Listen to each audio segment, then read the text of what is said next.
يا عادي عباي الري كل الناس خبز عسراي ناطا بحري مقوم يا صحاي من الركاب من بسحاي مزمور تفكروا يا عادي دعمتي دهاي مزمور تفكروا يا عادي دعمتي دهاي عادي حد خبري عادي كنت بخلي حقري عزالي بركة ربي من بركبت قزات رزقي حلو قلبا ما كبت مسرت حقي لك سنحي هاقري هاقري هاقري إرتريا هاقري تنتوي حداس وتمتفتري هاقري هاقري هاقري عندي إريترا هاقري تنتوي حداس وتمتفتري الرعادي هاقر سداي سدقا هاقر بوي بوي وبقا الرعادي هاقر طلعي قتلا هاقر أماي قدما هاقر تترى حزني معي كمي خاصة حالي هاقر الكالي بيسد بخاح درني كحشت كحشني كنت عمل كفت عملني زين السخامن الليني ومن بزينات تقول أنا قحلف نسقتنا هاقر أسحب شتو خمسة هاقر أقل يعاون كحافات كرسي جيقر تتنفس تنفاس الرعادية ملاك لبيه الرعادية ملاك لبيه هاقري هاقري حسبلي عصمي عصمي قاسبلي كابا نفلي هاقري هاقر تحملي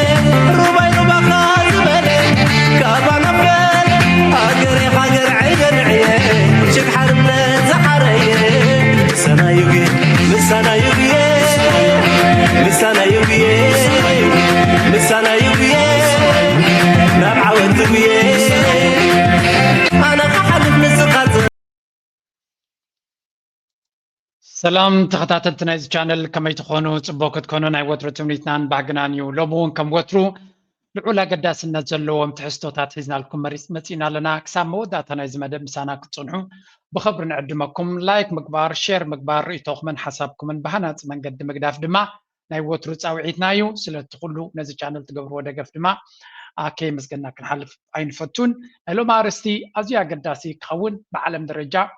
لكل أبزوبانا زنقساقس زلو بزعب عدنا دما أقداسي حقتات كن ديسكاس كنقبر كنفتنينا ስለዚ ከም ወትሩ ምሳና ብፅሞና ክትከታተልዎ ድማ ንምሕፀን መእተዊ ዝረኣና ደርፊ ድማ ናይ ብሓቂ ደስ ተብል ደርፊያ ናይ ማእስ ምዃና ይፈለጥኳን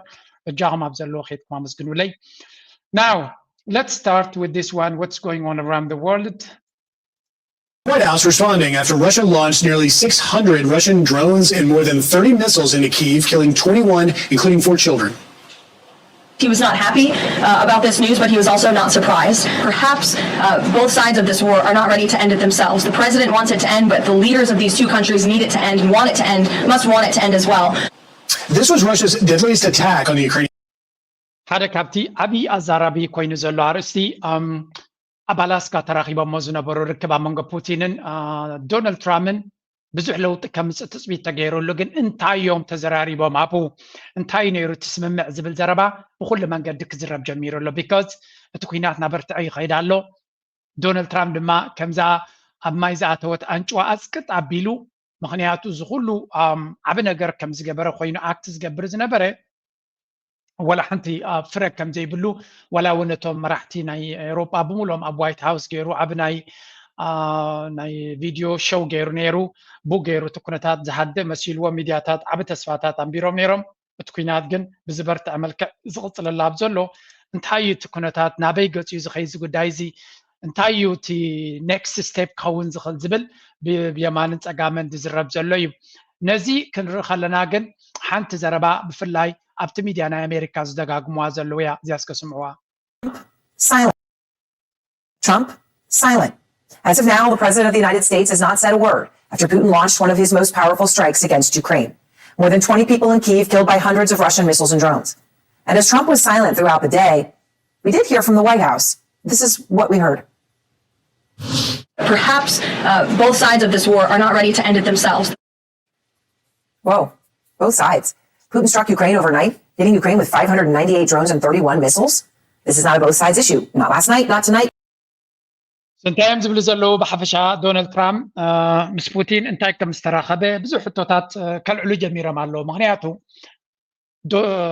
راشيا بتقبرو زلا حيال مدكعت ناي دروناتن ناي ميسايلاتن تقبرو زلا مدكعت قبل على يوكرين كل لاي سبات ميتهم ام نورمال غزي بزو حساب يقتل نيرو جن كم دري زلنا بزغن العسرا سبات تقوليهم كم زلو ينغرو لو سلازي وغن دونالد ترامب زخون يكون مجلس يتوهبن ناتو افنيا دما كم زبالته كلتيوم وغنا سلام ايدلينيوم زلو سلازي كጫፋጭፉ يمنستوسنه غزي ዛ አይነቱ ተዛሪባ ማለትዩ بخالا زراربا نكلتيوم حيلتات بمعرق جيرهم كقلص مفتانهم مس بوتين تسقعهم كم زلو يزريو زلو establishment ويون مين ستريم زبحال CNN الكاكالوت كلهم تم ليبرال ميديا زبحالو كومونتي ليبرال establishment زبحال دونالد ترامب ناي بوتين سقمتي اغليحون بوتين زي مخنانو كم انتايم زريو ابغني فلاديمير بوتين الراشان كوينو خم زلو جيرهم يمزنبو باتاتهم امريكا بزو حجز يوكرين كتب زقبايو يوكرين حجزاي زقبا ابغني يوكرين دو كتب لي قبا اوروبا ابغني يوكرين تطو يبلو خمزلو ساتهم لما ابغني يوكرين تطو كبلو لهم يمزبل زلو دونالد ترامب كن كسات حجي بافو صحت غزي بافو كابو وصاي كن زو كون يكون سغمتي انصار راشا اي وسدنالو زياد ما حنت كابتن تبملو امريكا تمرحو زلا مرحنتنا عالم اوروبا يكون كندا جابان نبملهم لبهم طلطل تبلهم زلا غدايا مخنياتو انصار راشا زاكل زرئ تبغسو وي ون زرئ سقم تكوس زي مخالو امها بحر برتع كينات زكايدلو زلو كنتات امها بوتين تدغاغامي بنايتم معرباين هاغرات ملكعي مالتيو نتي مبصعاتات ندونالد ترامب زاتولو زلو دغيم دغاغيم مقراص ناي تفسي يله مزحالنا كينات يله ዝግበር ዘሎ መጥቃዕቲ ካብቲ ቀደማ ፀቢቑ ይብርትዕ ስለዚ እንታይ ይጣቁ ዝጉዳይ ዝብል ብዙሕ ሕቶታት ይዘላዓለሎም ዘሎ ብካልእ መንገዲ ድማ ሓንቲ ቲዮሪ ትወፅኣላ ዶናልድ ትራምፕ ንባዕሉ ከም ፑቲን ክኸውን እዩ ዝደሊ ዘሎ ዝብል ዘረባ ድማ ይስማዕ ንስኻ እንታይ እዩ مستم بقانقا ናይ ኣሜሪካ ማለት مستم ዲክታተራት ዝያዳ ከቦም ክኸውን ዝደሊ ዘሎ ኣብ ዓዱ ኣብ ዝተፈላለዩ ስቴታት ፖሊስ ናቱ ወታደራዊ ሰራዊት ናቱ ኣብቲ ከተማታት ፀጥታ ንኸተግብሩ ብዝብል ምስምስ ብዙሕ ወታደራዊ ዓቕሚ ናቱ ኣብ ጎደናታት የንቀሳቐስ ከም ዘሎን ነቶም ኢሚግሬሽን ወይ ነቶም ስደተኛታት ገበናት ተቆፃፀር የናበለ ብዙሕ ወታደራዊ ዓቕሚ ኣብ ውሽጢ ኣሜሪካ ይጥቀም ከም ዘሎን እዚ ድማ ንባዕሉ ከም በዓል ፑቲን ከም በዓል بريزيدنت شي كم بعال ناي كالوت هاجرات كم بعال سمين كوريا كمهم كوني زدلمبر نعم كودق زدلي مراحي كونن زبل زربا بيمانن صقامن كدر بن سمع لنا برغز ولا توم دغفتناتو فوكس ميديا ون بو عقوبات كم زي كونو خنسمينا بقولو نحواوسنا كيرنا. And not since February 2022 when Putin invaded a sovereign country with the intent to topple its government and take it over and make it part of Russia. But maybe the both sides talk comes as a result of the fact that Trump has publicly given Putin space on his war. I believe Vladimir Putin wants to see it ended. He says he wants peace. I believe Putin wants to do it. I think President Putin wants peace. Here's the reality, though, just to say it in black and white. Putin clearly doesn't want peace. He wants victory.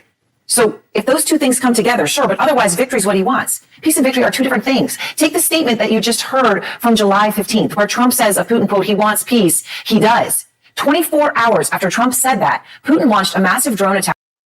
ሕጂ እንታይ እዮም ዝብሉ ዘለዉ ቭላድሚር ዶናልድ ትራምፕ ድሮ ቃሉ ሂብ ነይሩ እዩ እቲ ቃሉ ዝሃበ ድማ ዶናልድ ትራምፕ መን ኢኻ ትብሎ ፑቲን ሰላም ከም ዝደልን ነቲ ኩናት ክቐፅሎ ብዙሕ ምክንያት ከም ዘይብሉን ገሊፁ ስለ ዝነበረ ሕጂ ድማ ቃሉ ክዓፅፍ ስለዘይክእል ስጉምቲ ክወስድ ዝኾነ ይኹን ስጉምቲ ንክወስድ ተሸጊሩ ከም ዘሎ ዶናልድ ትራምፕ እዮም ዝነግሩ ዘለዉ ብግምጣሉ ፑቲን ሰላም ኣይደልን እዩ عوت يزدل زلو زبل زرباون الله اتعوت كورخي بولو تزدليو نغرات كو بصحي ولو وات انتاي تريف ودلو عوت نكخون بوت هدراو عين كتري خلغا وكساراتات الله اتكوينات بزح واغا يخفللو حركه دونالد فلاديمير بوتين نمن يكمن حزبوسي اب يوكرين سلتعوته بفلوي تمالك المحيدة توارعيو أم رجعة تعويتو سلازي نحمشت عامت مرحنة الله نزخون يكون كأمن زفتنو اللي يلن ناي راشا ناي فلاديمير بوتين مجلس نصوي نحنا الأمانة ناشنال سيكيورتي ناتنا حجراوي دحناتنا مزنا يوكرين متحاز له مغنياتو نيتو نابو كأتو كنفكر بفصل ما ينخلينا أبو انت أتيو أب منجانا دويلو تهم كلن كفان كفعس لزغنة بفصل كنا قربين خلينا عسراتات عمل زبالة زربايو نعوك تكبري واقع له سلازي دونالد ترامب بخالك كم دليت كخد نقفت خليك أبزجن نت العما استردوا أيد مثل معربا عالم جن فتشي ما يتوحد الله من الله أوروبا نخيد. The Danish capital support for Ukraine is dominating talks among European defence and foreign ministers. The EU's foreign affairs chief said that Russia is mocking peace efforts to end the war. Kaja Kallas says Europe must increase pressure on Moscow. The gathering in Copenhagen comes after a major كم نريد لنا مرحتنا أوروبا منيستر وزارة صايناتهم كالك زياد ما تفلالي مرحتنا تأكبوا كويناتنا يوكرين بزرع على حيلي حجزوا 5 لون بزح دقفن بزح تسقط قبر 5 لون بتحارب بدبلوماسي يكون بخالد سقطي بتقال دما بجدا بتوسخ دما حيال وتهدراوي دقف ني يوكرين بمهب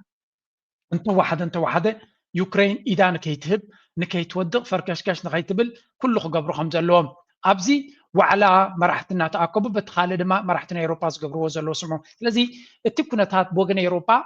نكوينات رايز دل زلون برنزو كونات تستطيعون مبال تبغوا وزدي اللون نزوا دزن سلازر زلوا دمايو دون فلاديمير بوتين ويون روسيا بقليلو نتكونات تتوكبلوا زي كل مهنياتو زياتهم تسلسة عينت جيم يوم تصعد زلوا بقافهم تزاربوك بدبلوماسي بميديا تزاربون أبتكبار زقبروا زلون ننبينو سلازخونه. Now, the leaders of France and Germany say they'll provide more air defense hardware to Ukraine. President Emmanuel Macron has been hosting Chancellor Friedrich Merz in the southern port city of Toulon. The leaders discussed ways to strengthen economic ties. They also talked about nuclear deterrence and shared security challenges. Above all, the war in Ukraine. كم رياضة لنا كلت يوم حيتات بحد خوينهم كما يجر كان نمكل خالنا يوكرين كان عبيه نخل كم لما اير ديفنس سيستم دي كالا عبيت أسوارات ني يوكرين بمهاب نتكابراش از متازلو متكعتي كما يجرك تمكتخل حق زازخل كونتات يزرزلو مچم أوروبا أبز كوينات زي بزح واقعن دي تخفل دلا بعين جنزب كتير خلاها بعين قطبان كتير خلاها قجف واقع تخفل دلا وتصيد بحال ما يبلون نساتهم سلوا زلو توتصيد خون زخل زبلو راشك تدخل لهم سلوا زلي ترايو مخنياتو سكيورتي أوروبا زعبية أجمعنا ويوم زعبية سقطنا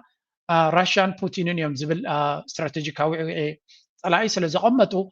التعب يوكرين قبل زلنا دما بغات يقوم بتزاواري نبوتين الراشان يداغم الله لو زبل من تويزلو نزنا جرزنا متكبارد ما بواجانا يوكرين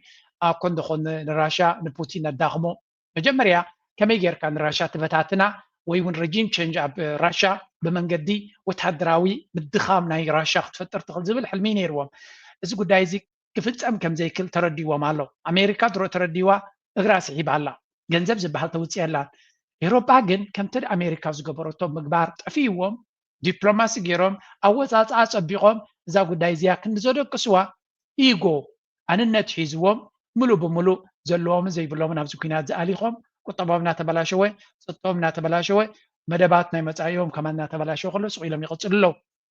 برجت أوروبا مرجعيو it's a choice they have the choice and ما نمسبكا بتمرجع نسدلي خيزلو مرجع أنا تمدما زيان رياضة لنا هنا نخندي كتكتليا انتي بنفيت كتم صالوميا انتي وصيت كتم صالوميا حجي أكثر رجل نساتهم fully invested كوينا مع اللوب زكوينات زي دارجا this نزي أتيوم مزلو مدرخ بعود داك نوت على لامبر كاله عود كل ويكل نيوزبل أمنا زحزيهم زمسلو نرياضة لنا بايتاجن راشيا زيادة قبل التنتر زلا ولون كل عينة حجز يوكرين تهب. After the meeting, Chancellor Merz said Russia is ignoring all diplomatic efforts to end the war. I strongly advocate that we, and by that I mean the Europeans, together with the US government, carefully discuss the next steps now. There must be an opportunity for Putin to be willing to meet with Zelensky and possibly with other participants in the talks. And there must be a willingness on the Russian side to initiate a ceasefire for such a meeting. بعفشة زمرة حزي أب جرمن درو أبتن كنت سلسة وارعدي ولا أنا حمش وارع هنجرو اللي خوني تجزي ويا يلومي ኣብቲ ሃገር ዝተጸልአ መራሒ ኮይኑ ዘሎ ካብ ዝምረጽ ውሕዳት ኣዋርሕ ዝገበረ ግን ዝተጸልአ መራሒ ኣብ ጀርመን ኮይኑ ኣሎ ዋይ ስለምንታይ መብጻዕታት ንሱ ዝኣተወ ብምሉእ ጥሒስዎ እዩ ሓደ ንሱ ከም ኮንሰርቫቲቭ ማለት ነቲ ኩናት ኣብ ዩክሬን ዘሎ መዕለቢ ክገብረሉ ዝኽእል መብጻዕ እኳ እንተዘይኣተወ ግን ነቲ ኩናት ኣየቐጽሎን ዝብል እምነት ነይሩ ምክንያቱ እቲ ፋር ራይት ዝበሃል ዝነበረ እቲ ኣኽራሪ የማን ኮንሰርቫቲቭ ከምኡ ኮይኑ ግን ኣኽራሪ የማን ዝበሃል ንሳቶም AFD ዝበሃሉ ጠቕላላ እዚ ኩናት ዝጥጠው ክብል ኣለዎ ዝብል እምነት ነይርዎም ብፀቢብ ድማ ዝተዓዊት ኣብ ልዕሊኦም ስለዚ እቲ ህዝቢ ናይ ጀርመን ዓብ ክፋል ናቱ ኩናት ኣይደልን ነይሩ እዚ ኩናት ምስ ራሻ ዝግበር ዘሎ ንረብሓ ናይ ኣሜሪካ እምበር ንረብሓ ናይ ጀርመን ከም ዘይኮነ ፅቡቅ ገይሮም እዮም ዝፈልጡ በዓል እዚ ግን ናይ ብላክ ሮክ ሰራሕተኛታት ዝነበሩ ባንከርስ እዮም ስለዚ ዳርጋ ኣሜሪካዊ ነቲ ሃገር የመሓድራ ከም ዘሎ ጥራይ ዝንገር ምክንያቱ ናይ ብላክ ሮክ ማለት ብላክ ሮክ ሓደ ዓብይ ናይ ኢንቨስትመንት ካምፓኒ ናይ ኣሜሪካ ያብኡ ዝሰርሕ ዝነበረ ማልቲ ሚሊዮነር እዩ ዝትርእይዎ ዘለኹም ኢትስ ኦል ኣባውት ኢንትረስት እቲ ዲፈንስ እቲ ናይ ኣፅዋርቲ ናይ ምክልኻል ኣብኡ ረብሓ ዘለዎ ሰብ እዩ እቲ ኩናት ምቕፃሉ ድማ ኣጀንዳ ናይቲ ምዕራባዊ ዓለም ወይ ከዓ ነቲ ብድሕሪ መጋረጃ ዘሎ ድብልዎ ናቶም ኤጀንትን ናቶም መጋበርያን እዩ ንቁጠባ ናይ ጀርመን ንህዝቢ ጀርመን ዝምችእ ነገር ክገብር ድሌት የብሉን ኣብ ቀረባ ኣብ ዝሓለፈ እዋን ድማ ሓድሽ ውሳነ እውን ሂቡ ነይሩ ንራሻ ንዩክሬን ዘሎ ሓገዝ ሙሉእ ብምሉእ ክኸውን ከሎ ኣብ ጀርመን ዘሎ ዌልፌር ወይ እውን ነቶም ድኻታት ወይ እውን ታሕተዋይ ፅላት ናይቲ ህዝቢ ዝግበር ዝነበረ ደገፍ ጠጠው ክብል ከም ዝኽእልን ጀርመን ንዑ ዝኸውን ባጀት የብላ ዝርከበ ገንዘብ ንዩክሬንን ኩናትን ክትገብሮ ከም እትመርፅ ተዛሪቡ ማለት እዩ ስለዚ ካብዚ ሰብ እዚ ካልእ ፍሉይ ነገር ትፅበየሉ ነገር እውን ክህሉ ይክእልኒ ብሓቂ ዘገርም እዩ ኣሜሪካ ዝኾነ ይኹን ወፃኢ ኣብ ኩናት ናይ ዩክሬን ክትገብር ኣይደልን እያ ኤውሮፓ ድማ ከምዚ ንሪኦም ዘለና ልዕሊ ዓቕሞም ኣብቲ ኩናት ኢንቨስትድ ኮይኖም ኣለዉ ባት ስ ቾይስ ምርጫ ናቶም እዩ ኣብ ምርጫ ናቶም ኣቲኻ ንየማንን ፀጋምን ክትዛረብ ኣይትኽእልን ኢኻ ሓንቲ እዚኣ ናይ ኣሜሪካ ሰሚዕና ሽዑ ናብ ካልእ ዜና ክሰግር For joining us. This is your reaction to this attack. This was a horrific attack, and it certainly suggests that Putin has other intentions, than ending this war. Yeah, well, you're absolutely right, Griff. I mean, the pattern is pretty clear. It's been going on for 6 months in terms of the negotiations between the president and Putin and also the teams below them in negotiations with each other. I mean, what came out of the Alaska summit certainly was encouraging. And the fact is that the Russians seem to be saying that we're willing to meet with Zelensky. كم نريد لنا تكوينات زيادة نوعيهم فوكس كيرون كقلت وظيفة نزلوا درجة دونالد ترامب disappointed ኮይኑ ከም ዘሎ ካብ ፑቲን ወይ እውን ተፅቢታት ናቱ ከም ዘይተማልኣሉ ግን ትራምፕ ብርግፅ ዕላማ ናቱ ኣብቲ ኩናት ፍልይ ዝበለ ምዃኑ ኢና ንርኢ ዘለና እንተዝኸውን ነይሩ ክሳብ ሕጂ ዓቕላይ መገበረን ዓቕሊ ዘይብሉ መራሒ እዩ ስለዚ ንቐፅል እዚኦም ኣብ ኩናትን ወረብ ኩናትን ከለዉ እቲ ካልእ ዓለም ከንታይ ይገብር ኣሎ Shanghai Cooperation Organization, or SCO, is set to hold its largest ever meeting on Sunday and Monday in the Chinese city of Tianjin at a time when geopolitical and trade tensions are simmering. The group consists of 10 nations, mainly in the Eurasia region, most notably there's China, Russia, India, Pakistan, as well as Iran. It was founded in 2001 with a goal of enhancing regional security and stability. Now, fast forward more than 2 decades, it's now positioned to become the region's counterweight to Western influence and stability. Membership accounts for an estimated 42. ብሓፈሻ እንታይ ኢና ንርኢ ዘለና እዚ ንሪኦ ዘለና እቲ ሻንግሃይ ኮኦፐሬሽን ዝበሃል ሻንግሃይ ኮኦፐሬሽን ኦርጋናይዜሽን SCO ዝበሃል ዋዕላ ናቱ ኣብ ምክያድ ኣብ ዝዳለወሉ ዘሎ ግዜ ኢና ንርኢ ዘለና መነመን እየን ኣብዚ ዘለዋ ሃገራት ተይልና ድማ ብዓብዩ ኤስያ ትሪእዎም ኣለኹም ቻይና ራሽያ ካዛክስታን ኢራን ፓኪስታን ቤላሩስ ኣትሎ ኡዝቤኪስታን ታጃኪስታን ዝበሃሉ እቶም ኣብቲ ከባቢ እቲ ዘለዉ ከባቢ 10 ዝኾነ ሃገራት እየን እዚአን ሃገራት እዚኣተን ድማ ሓደ ብቅርበት ናይ ጂኦግራፊ ዘተሓዘን ብዙሕ ኣለወን እቲ ሰኪሪቲ ድማ ንሓትሕደን ዝሕግዝ እዩ ካልኣይ ብዕቤት ናተን ተሪኻዮን بعين قطبة كرا خلو 23% ناي global GDP ناي عالمنا قطبة أبزين كله خلو 4% تزبع عالم دما أبزين هجرات زياتني زلو سلزي درجة عبد كفالنا حبرة سبنا حيزن زلو هجراتين كانان راشان كاينان هندن راين حريتي خلو جزء 10% ناي زبع عالمنا زقتو ودبينا نرزلنا بالعليو راشا توثيق قالوا بزلوت أجاتات أمانة قدرسنا زلوا سلزي إزي بفلاي أبزبنا دونالد ترامب زحرملو زلوا جزيد ما ልዑል ኣገዳሲነት ዘለዎ ውዕል ርክብ እዩ ዝኸውን ዘሎ ረሲዕልኩም ፀኒሐ በዓል ኢንዶኔዝያ ኣለዋ ማሌዥያ እውን ኣለዋ ኣብዚ ስለዚ ኢንዶኔዝያ ማሌዥያ ቪየትናም ሰለስተ እዚአን ተወሲኽካ ኣለን ብቁጠባ ፍጹም ነቕነቕ ክብል ዘይክእል ትካል ኢና ንርኢ ዘለና እተን ሰለስተ ዓበይቲ ቻይና ራሽያ ኢንድያ ክትብል ከለኻ ድሕሪአን ድማ እዚአን ሕጂ ብቕልጡፍ ዝምዕብላ ዘለዋ ቀደም ታይገር ካንትሪስ ዝበሃላ ዝነበራ ሕጂ ግን ናይ ብሓቂ ኢመርጂንግ ኢኮኖሚስ እውን ዝበሃላ ማሌዥያ ኢንዶኔዝያ ቪየትናም ሰለስቲአን ቫይብረንት ዝኾነ ቁጠባ ቀልጢፉ ዝምዕብል ዘሎ ቁጠባ ዘለወን እዚኣተን ተሓዊስካ ናይ ብሓቂ ኣገዳሲ ርክብ እዩ እዚ ምዚ ዶናልድ ትራምፕ ንኩሎም ብማዕረ ዝሃርሞም ዘሎ ድማ እንታይ ዝገብሮም ዘሎ ሓበራዊ ዕላማ ሓበራዊ ስልቲ ሓበራዊ ኣካይዳ ዝነበሮም ኣካይዳ መሊሱ ክሕይል ኣብ ኩሉ ዳይሬክሽንስ ብሓደ ብዕምቆት ክሰርሑ ይደፍኦም ኣሎ እዩ ዝበሃል ዘሎ ገለገለ ሰብ ኣሎ እዚ ዜና እዚ ንኤርትራ እንታይ ምልከታ ዝብል ንዓኻ እንተደይ ተረዲእካ ዓለም ኮኔክትድ እዩ እዛ ዓለም እዚኣ ዝተተሓሓዘት ዓለም እያ ኣካል ናይ ዓለም ስለ ዝኾና ምንቅስቃሳት ናይ ዓለም ምርዳእ ድማ ኣገዳሲ እዩ ፖለቲካ እንድሕር ዘየገድሰካ ኮይኑ ምክትታል የድልየካን እዩ ፖለቲካ ዘገድሰካ እንተኮይኑ ግን ናይ ዓለምና ኣካይዳ እናሃባ ኣገዳሲ እዩ በዚ ሪዝን ናይ ኤርትራ ፕሬዚደንት ኢንተርቪው ገብር ከሎ ዓብ ክፋል ብዛዕባ ዓለም ምንቅስቃስ ናይ ዓለም ደሊኻዮን ዘይደሊኻዮን ይፀልወካ እዩ እዚ ድማ ፅልዋታት ዘለዎም እዮም ገለ ካብቶም ዓበይቲ ፍፃሜታት ናይ ዘበና ንሪኦ ዘለና እዚ እዩ ሓደ ኣሜሪካ ክወድቕ ዳ ይወድቕን ኢልካ ክትዛረብ ኣይትኽእልን ኢኻ ኣሜሪካ ከይወደቐ ከሎ ካልኦት ሓይልታት ካብኡ ዝሕይሉን ካልኦት ካብኡ ዝብርትዑ ውዳቤታትን ክመፁ ተጀሚሮም እዩ እናሃሰሰ ክኸይድ ዝኽእል ኣሜሪካ ኣብዚ ቀረባ ዓመታት ክትወድቕ እያ ዝብል ግምት የብለይን ኣነ ምክንያቱ ብሪቲሽ ኢምፓየር ዝበሃል ዳርጋ ኣብ ቀዳማይ ኩናት ዓለም ተዳኺሙ ነይሩ ኦልሬዲ ካብ ቀዳማይ ኩናት ዓለም ክሳብ ካልኣይ ኩናት ዓለም ግን ፀብለልትነት ነይርዎ ካልኣይ ኩናት ዓለም ጠቕላላ ምስ ተሰዕረ እዩ ናቱ ቦታ ንኣሜሪካ ረኪብዎ ስለዚ ሓደ ኢምፓየር ወይ ሓደ ዓብይ ሱፐር ፓወር ዝነበረ ቀልጢፉ ኢኮኖሚ ፌድ ዝገብር ኣሜሪካ ድማ ኣብ ብዙሕ ነገራት ውድቀታት ኣለዋ እንተበልና ግን ዴይ ስቲል ሃቭ ላርጅ ፓወር ንሓደ ክንደይ ዓመታት ከቐፅሎም ዝኽእል ሓይሊ ኣሎ ስለዚ ምክንያቱ እቲ ሲስተም እሶም እዮም ትቋፀሮ ናይ ዓለምና ፋይናንሻል ኣርኪቴክቸር ኣሜሪካ ትቋፀሮ ናይ ሴኪሪቲ ኣርኪቴክቸር ሳያ ትቋፀሮ ስለዚ ዝደለየቶ እናገበረት ክትከይድ ትኽእል ሃገር እያ ዘላ ሳብ እቲ ምጉዳል ናይ በዓል ዶላር ፅልዋ እናተኣለየ ምስ ከደ ከምኡ ድማ ኣሜሪካ ትመርሖም ትካላት G7 እናደኸመ ምስ ከደ ካልኦት ንሳቶም ትመርሖም IMF ወርልድ ባንክ እናደኸሙ ምስ ከዱ ድሕሪኡ እቲ ናይ ኣሜሪካ ምትካም ክመፅእ ዝኽእል እምበር ዳርጋ ብሙሉእ ዓለም ተቆፃፂራቶ ከላ ሃንደበት ክዳኽመልካ ወይ ክትእልየልካ ትፅበ እንድሕር ኮንካ ናኢቭ ይብሎ ወይ እውን ነገራት ዕሙቕ ኣቢልካ ዘይምፍላጥ ግን ምልክታት ኣሎ ሕጂ ናይ ኣሜሪካ ምውዳቕን ዘይምውዳቕን እውን ከም ሓደ ኤርትራዊ ኮንካ ብቐጥታ ዘርባሓካን ዝጎዳእካን ኣይኮነን ግን እዚ ሕጂ ንሪኦ ዘለና ምዕባለ ሃገራት ተስፋ ይዝበን ዘሎ ስለምንታይ ኣሜሪካ ወዲቓ ኣይኮነን ትሕቶ እንታይ ዳ ሃገራት ኣማራፂታት ይረኽባ ኣለዋ ቅድሚ 10 ዓመት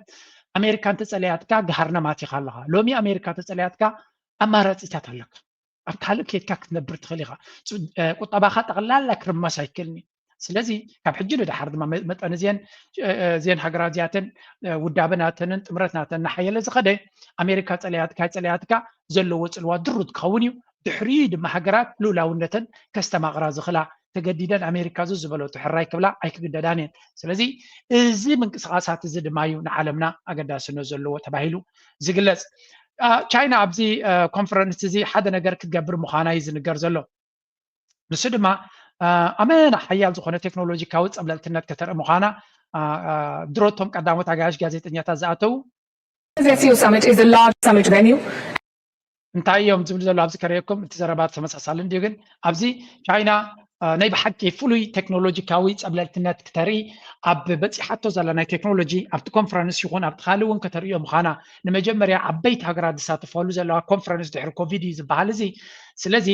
ዓበይቲ መራሕቲ ናይቲ ሃገራት ክኣትው እዮም ኣብ ልዕሊኡ ድማ እቲ ናይ ቻይና ዲፕሎማስያውን ቁጠባውን ቴክኖሎጂካውን ወታደራውን ዝላ ክንፀባረቕ ከም ዝኽእል እዩ ዝንገር ዘሎ ኣሜሪካ ብዓይኒ ዶናልድ ትራምፕ ንብዙሓት ሃገራት ተቐፅዕን ተፈራርን ዘላ ቻይና ኣነ ኣለኹልኩም ኣማራፂ ቴክኖሎጂ ኣብ ዓለም ኣሎ እናተባሃለ እዚ ሮቦታት ትሪእዎ ዘለኹም ብቐጥታ ዌልካም ዝብል ንኩሉ ስራሕ ዝሕግዝ ሮቦታት ክዛረብ ዝኽእል ኮሚኒኬት ክገብር ዝኽእል ቀሪቡ ከም ዘሎ Everything is fully prepared for the SCO summit. Can you tell me about yourself? Certainly. I'm Xiaohe, an advanced humanoid AI robot designed for the SCO summit. I specialize in multilingual ኖርማሊ ሓታ ዘላ ሕቶታት ከም ጋዜጠኛ እቲ ድማ ብኣርቲፊሻል ኢንቴሊጀንስ ዝሓስብ ሮቦት ኢና ንርኢ ዘለና ሕቶታት ናትካ ሰሚዑ ሃንደበት ሕቶት ሓቶ ነቲ ሕቶ ናትካ ፕሮሰስ ገይሩ ፅቡቅ ዝኾነ መልሲ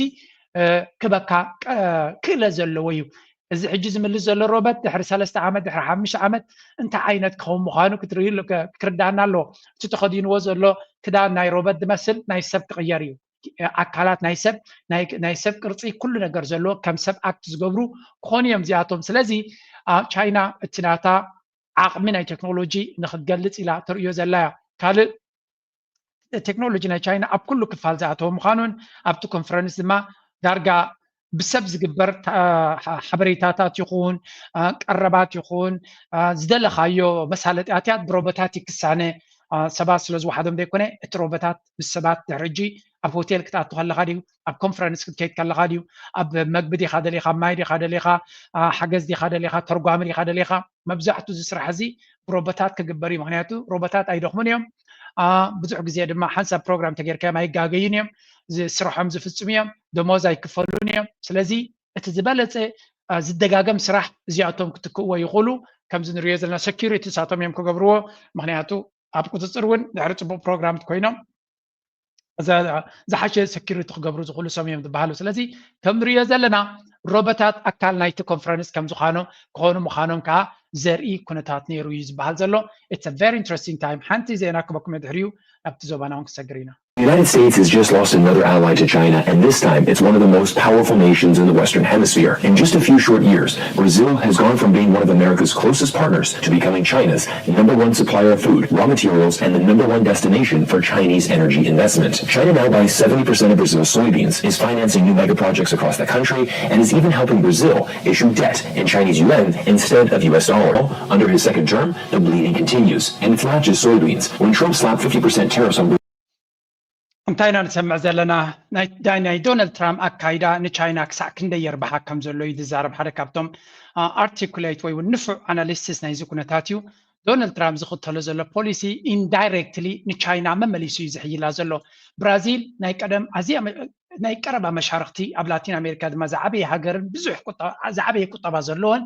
ናይ ቀረባ መሻርክቲ ናይ ኣሜሪካ ዝነበረ ኣብ ብሪክስ ድማ እቲ ውፅእ ዝብል ፖሊሲ ዝነበሮ ብሰንኪ ናይ ዶናልድ ትራምፕ ትዕቢት ምክንያቱ ነቲ ካብ ፕሬዚደንትነቱ ተሳዒሩ ዝወፀ ንዑ ንክሕግዝ ኢሉ ነዚ ሕጂ ዘሎ ፕሬዚደንት ሉላ ዳ ሲልቫ ንዑ ንመንግስቱን ንከፈራርህን ፀቕጢ ንክፈጥርን ነቲ ተኸሲሱ ዘሎ ብካልእ ንዑ ንምድሓን ዝገብሮ ዘሎ ስጉምትን ታሪፍን ንብራዚል መመሊሳ ኣብ ሕቑፍ ናይ ቻይና ከም ትኣቱን ምስ ቻይና ዘለዋ ሽርክነት መመሊሱ ከም ዝዓብን እያ ትገብራ ዘላ ብራዚል ድማ ሓንቲ ካብቶም ናይ ቀረባ መሓዙት ናይ ቻይና ከም ትኸውን ገይርዋ ኣሎ እዩ ዝበሃል ዘሎ ልክዕ ከምዚ ንህንዲ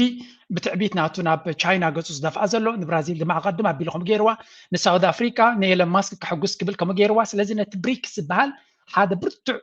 ጥሙር ዝኾነ ትካል ምትእኽኻብ ወይ እውን ሓደ ብሎክ ከም ዝኸውን ገይርዎ ኣሎ ቻይናን ራሽያን ጥሙር ዝኾነ ኣካይዳ ነይርዎን ተን ካልኦት ግን መንጎ ይፃወታ ነይረን ዶናልድ ትራምፕ ግን ሳላ ዕሽነቱ እዮም ዝብልዎ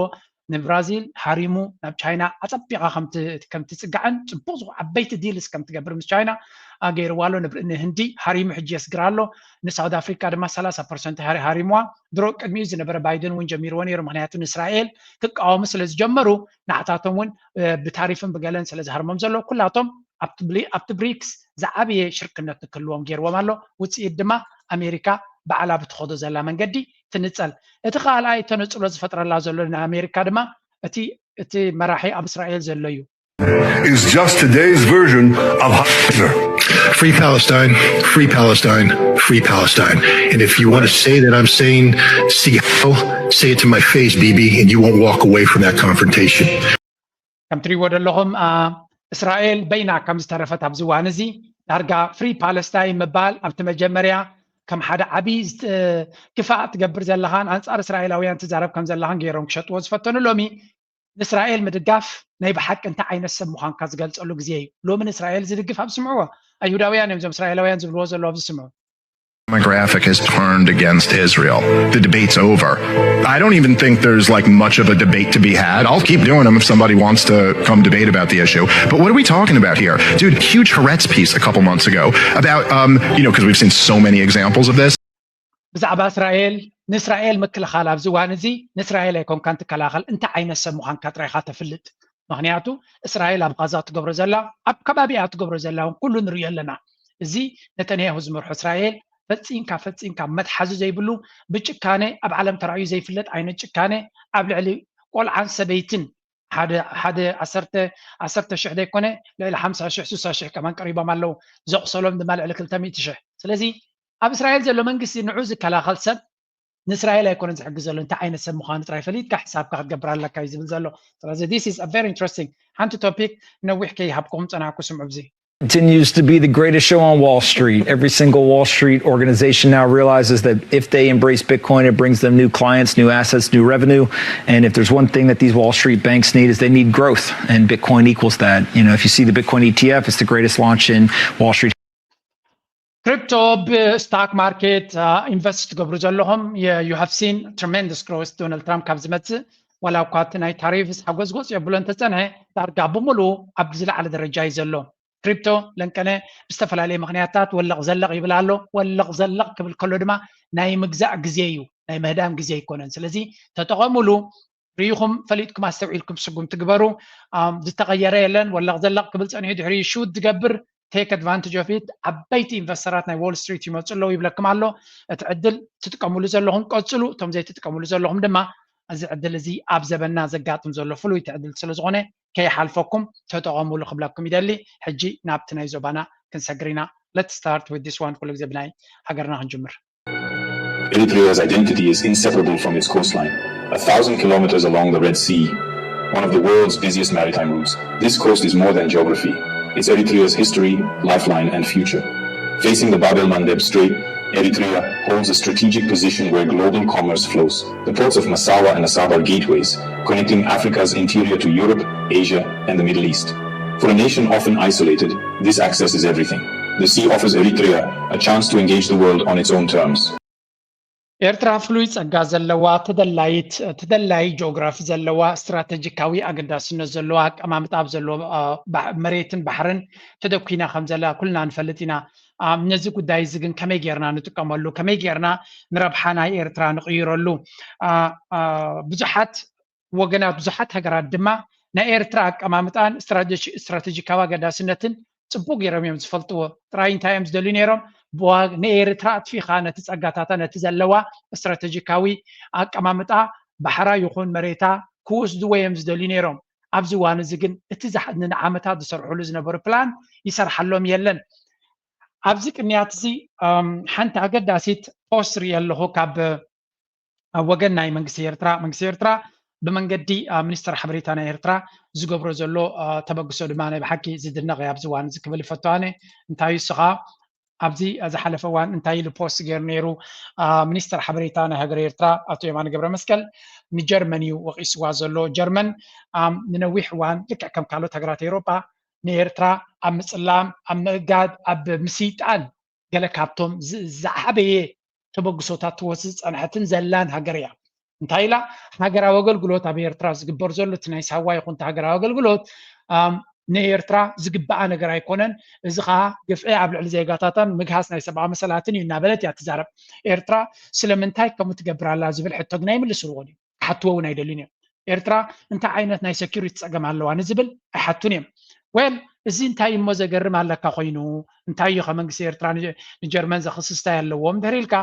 እንታይ ገይሮም ኣለዉ እሶም ሓድሽ ንጥፊ ውፅኦም ኣለዉ እቲ ንጥፊ ድማ እንታይ ዝብል ድሓን ብቪድዮ ምፅአልኩም ኣለኹ ኣብዚ ስምዕዎ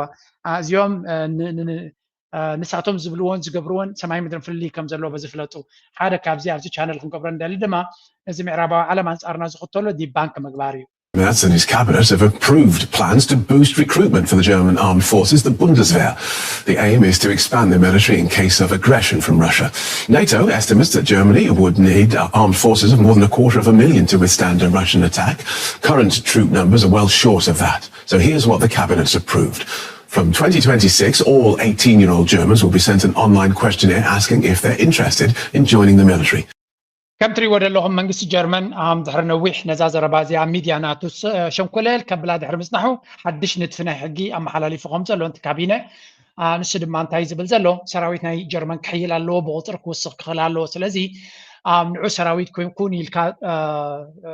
ጎስጉስካ ክመፀካ ዝኽእል ሰብ ከምዘየለ ምክንያቱ ካብ ራሻ ክመፅእ ዝኽእል ወራር ካብ ራሻ ክመፅእ ዝኽእል ስግኣት የለን ደቦም ኣይኮነን ራሻ ግን ባዕሎም ዝፈጥርዎ ዘለዎ ስግኣትን ባዕሎም ዝኸድዎ ዘለዎ ኣካይድን ናብ ኩናት ክወስዶም ከም ዝኽእልካ ስለ ዝርድኡ ዘለው ብናቶም ዘረባ እውን እንትኾነ ክሳብ 2028 ምስ ራሻ ውግእ ከጋጥም ይኽእል እዩ ዝብል ኳልኩሌሽን እውን ስለ ዘለዎም ሓድሽ ንጥፊ ኣምፂኦም ኣለዉ ንሱ ድማ እንታይ ዝብል ኩሉ all 18 years old Germans ልዕሊ 18 ዓመት ዝኾነ መንእሰይ ዝኾነ ጀርመናዊ 18 ዓመት ምስ በፅሐ እንታይ እዩ ናብ ወታደራዊ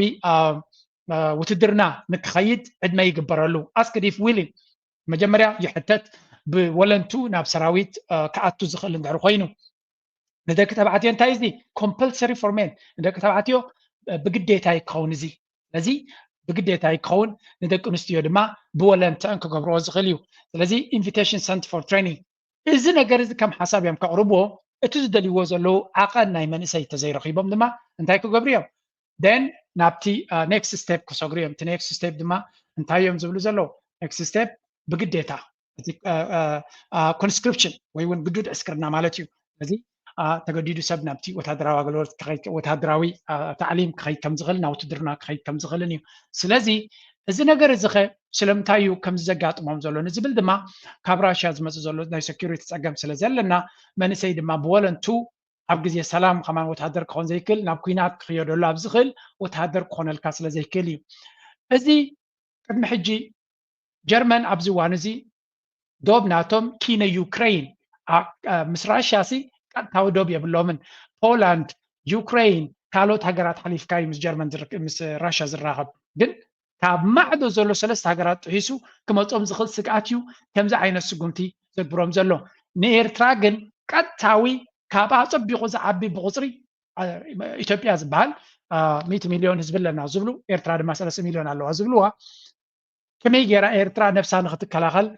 ናይ ሴኩሪቲ ሕቶናታሲ ከመይ ገይሩ ክርድኦም ዘይክእል ንዝብል ዲቤት ክንገብር ወይ ክንዛረበሉ ኢለ መንግስቲ ኤርትራ ድማ ነዚ ነገር እዚ ሃይላይት ክገብሮ ምኻሉ ወይ እውን ከም ነጥቢ ኣልዒሉ ኣብ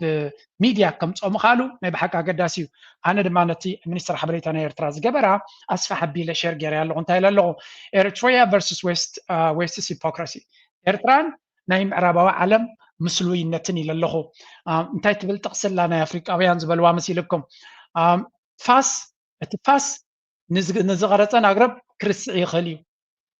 ትዝሓረመ ክርስዕ ይኽእል እዩ ትዝተሓረመ ግን ኩሉ ግዜ ይዝክር ማለት እዩ ስለዚ ተናግራብ እቲ ፋስ ክርስዖ ይኽእል እንታይ ከም ዝገበረ እተን ኣግራብ ግን ኩሉ ግዜ እንዝክራ ዝብል ጥቕስ ኣሎ ስለዚ ብኣምሓርኛ ከም ዝመሳሰል ጥቕስ ኣሎ ስለዚ ንኤርትራ ንዓመታት ንዓሰርተታት ዓመት ብምስይጣን ብምእጋድ ሽማን ነገራን ኩሉ ብምኽፋእ ለይትን መዓልትን ኣንፃራ ፕሮፓጋንዳ ዝገብሩ ዝነበሩ ንእሽተይ